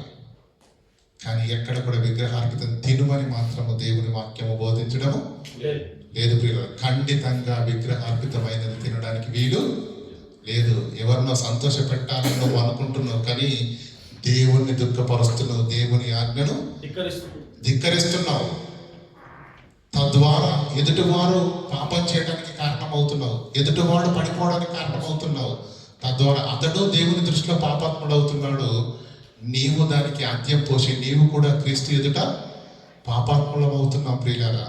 కనుక క్రీస్తు ఎవరి కొరకైతే తన ప్రాణం పెట్టి అందరినీ రక్షించాడో, మనం తినే తిండి వలన మనము దేవుని దృష్టిలో పాపాత్ములుగా, మన చుట్టూ ఉన్న బలహీనను కూడా దేవుని దృష్టిలో పాపాత్ములుగా చేసి ఆ మహాపాపం కట్టుకున్న వారం అవుతాం. కనుక తిండి వల్ల మనకు వచ్చేదేమీ లేదు, అవసరమైతే ఆ ఒక్క పూట ఉపవాసంగా ఉండండి కానీ దేవుని ఆజ్ఞ ధిక్కరిస్తున్న దాంట్లో చేతులు వేసి దేవుని గ్రంథం మీరు పాత్రలు కావడానికి వీలు లేదు. ప్రియులారా, ప్రార్థన చేసుకుందాం. కనికరం గల దేవ, కృపోన్నతుడమైన మన కన్న తండ్రి, సమాజంలో ఉన్నటువంటి వివాదాన్ని లేపే ఈ అంశం పైన తండ్రి మారు చక్కని రీతిలో తండ్రి పరిశుద్ధాత్మ దేవుని సాయం చేత మాకు లోతుగా స్పష్టంగా సత్యాన్ని వినిపించి నేర్పించినందుకు మీ కృతజ్ఞతాస్తులు తెలియజేయించిన తండ్రి, విన్న మాటలను అపార్థం చేసుకోకుండా క్రైస్తవులుగా దేవుని పిల్లలుగా అందరినీ సంపాదించుకోవాలంటే ప్రియుల తండ్రి, మేము యుక్తిగా నడుచుకొని మీ ఆజ్ఞలకు లోబడి మీ ఆజ్ఞను అతిక్రమించకుండా అవసరాన్ని బట్టి తండ్రి యుక్తంగా మేము ఎలా ప్రవర్తించాలో నేర్పించినందుకు మీ కృతజ్ఞతాస్తులు తెలియజేయించిన తండ్రి, విన్నటువంటి మేము హృదయాలు భద్రపరచుకుని రానాయున్న దినాల్లో తండ్రి మా ఆత్మీయ జీవితపు ప్రయాణములో ఎప్పుడు కూడా మా నడవడిక తండ్రి, మాట ప్రవర్తన మీ వాక్యాన్ని ధిక్కరించేదిగా ఉండకుండా జాగ్రత్తలు వహిస్తూ అనేకులను సంపాదించుకోవడానికి ముందుకు సాగిపోయే వాక్యాన్ని మాకు అనుగ్రహించమని వేడుకుంటూ క్రీస్తునామని ప్రార్థన వేడుకుంటున్నాం మా పరమ తండ్రి. ఆమేన్.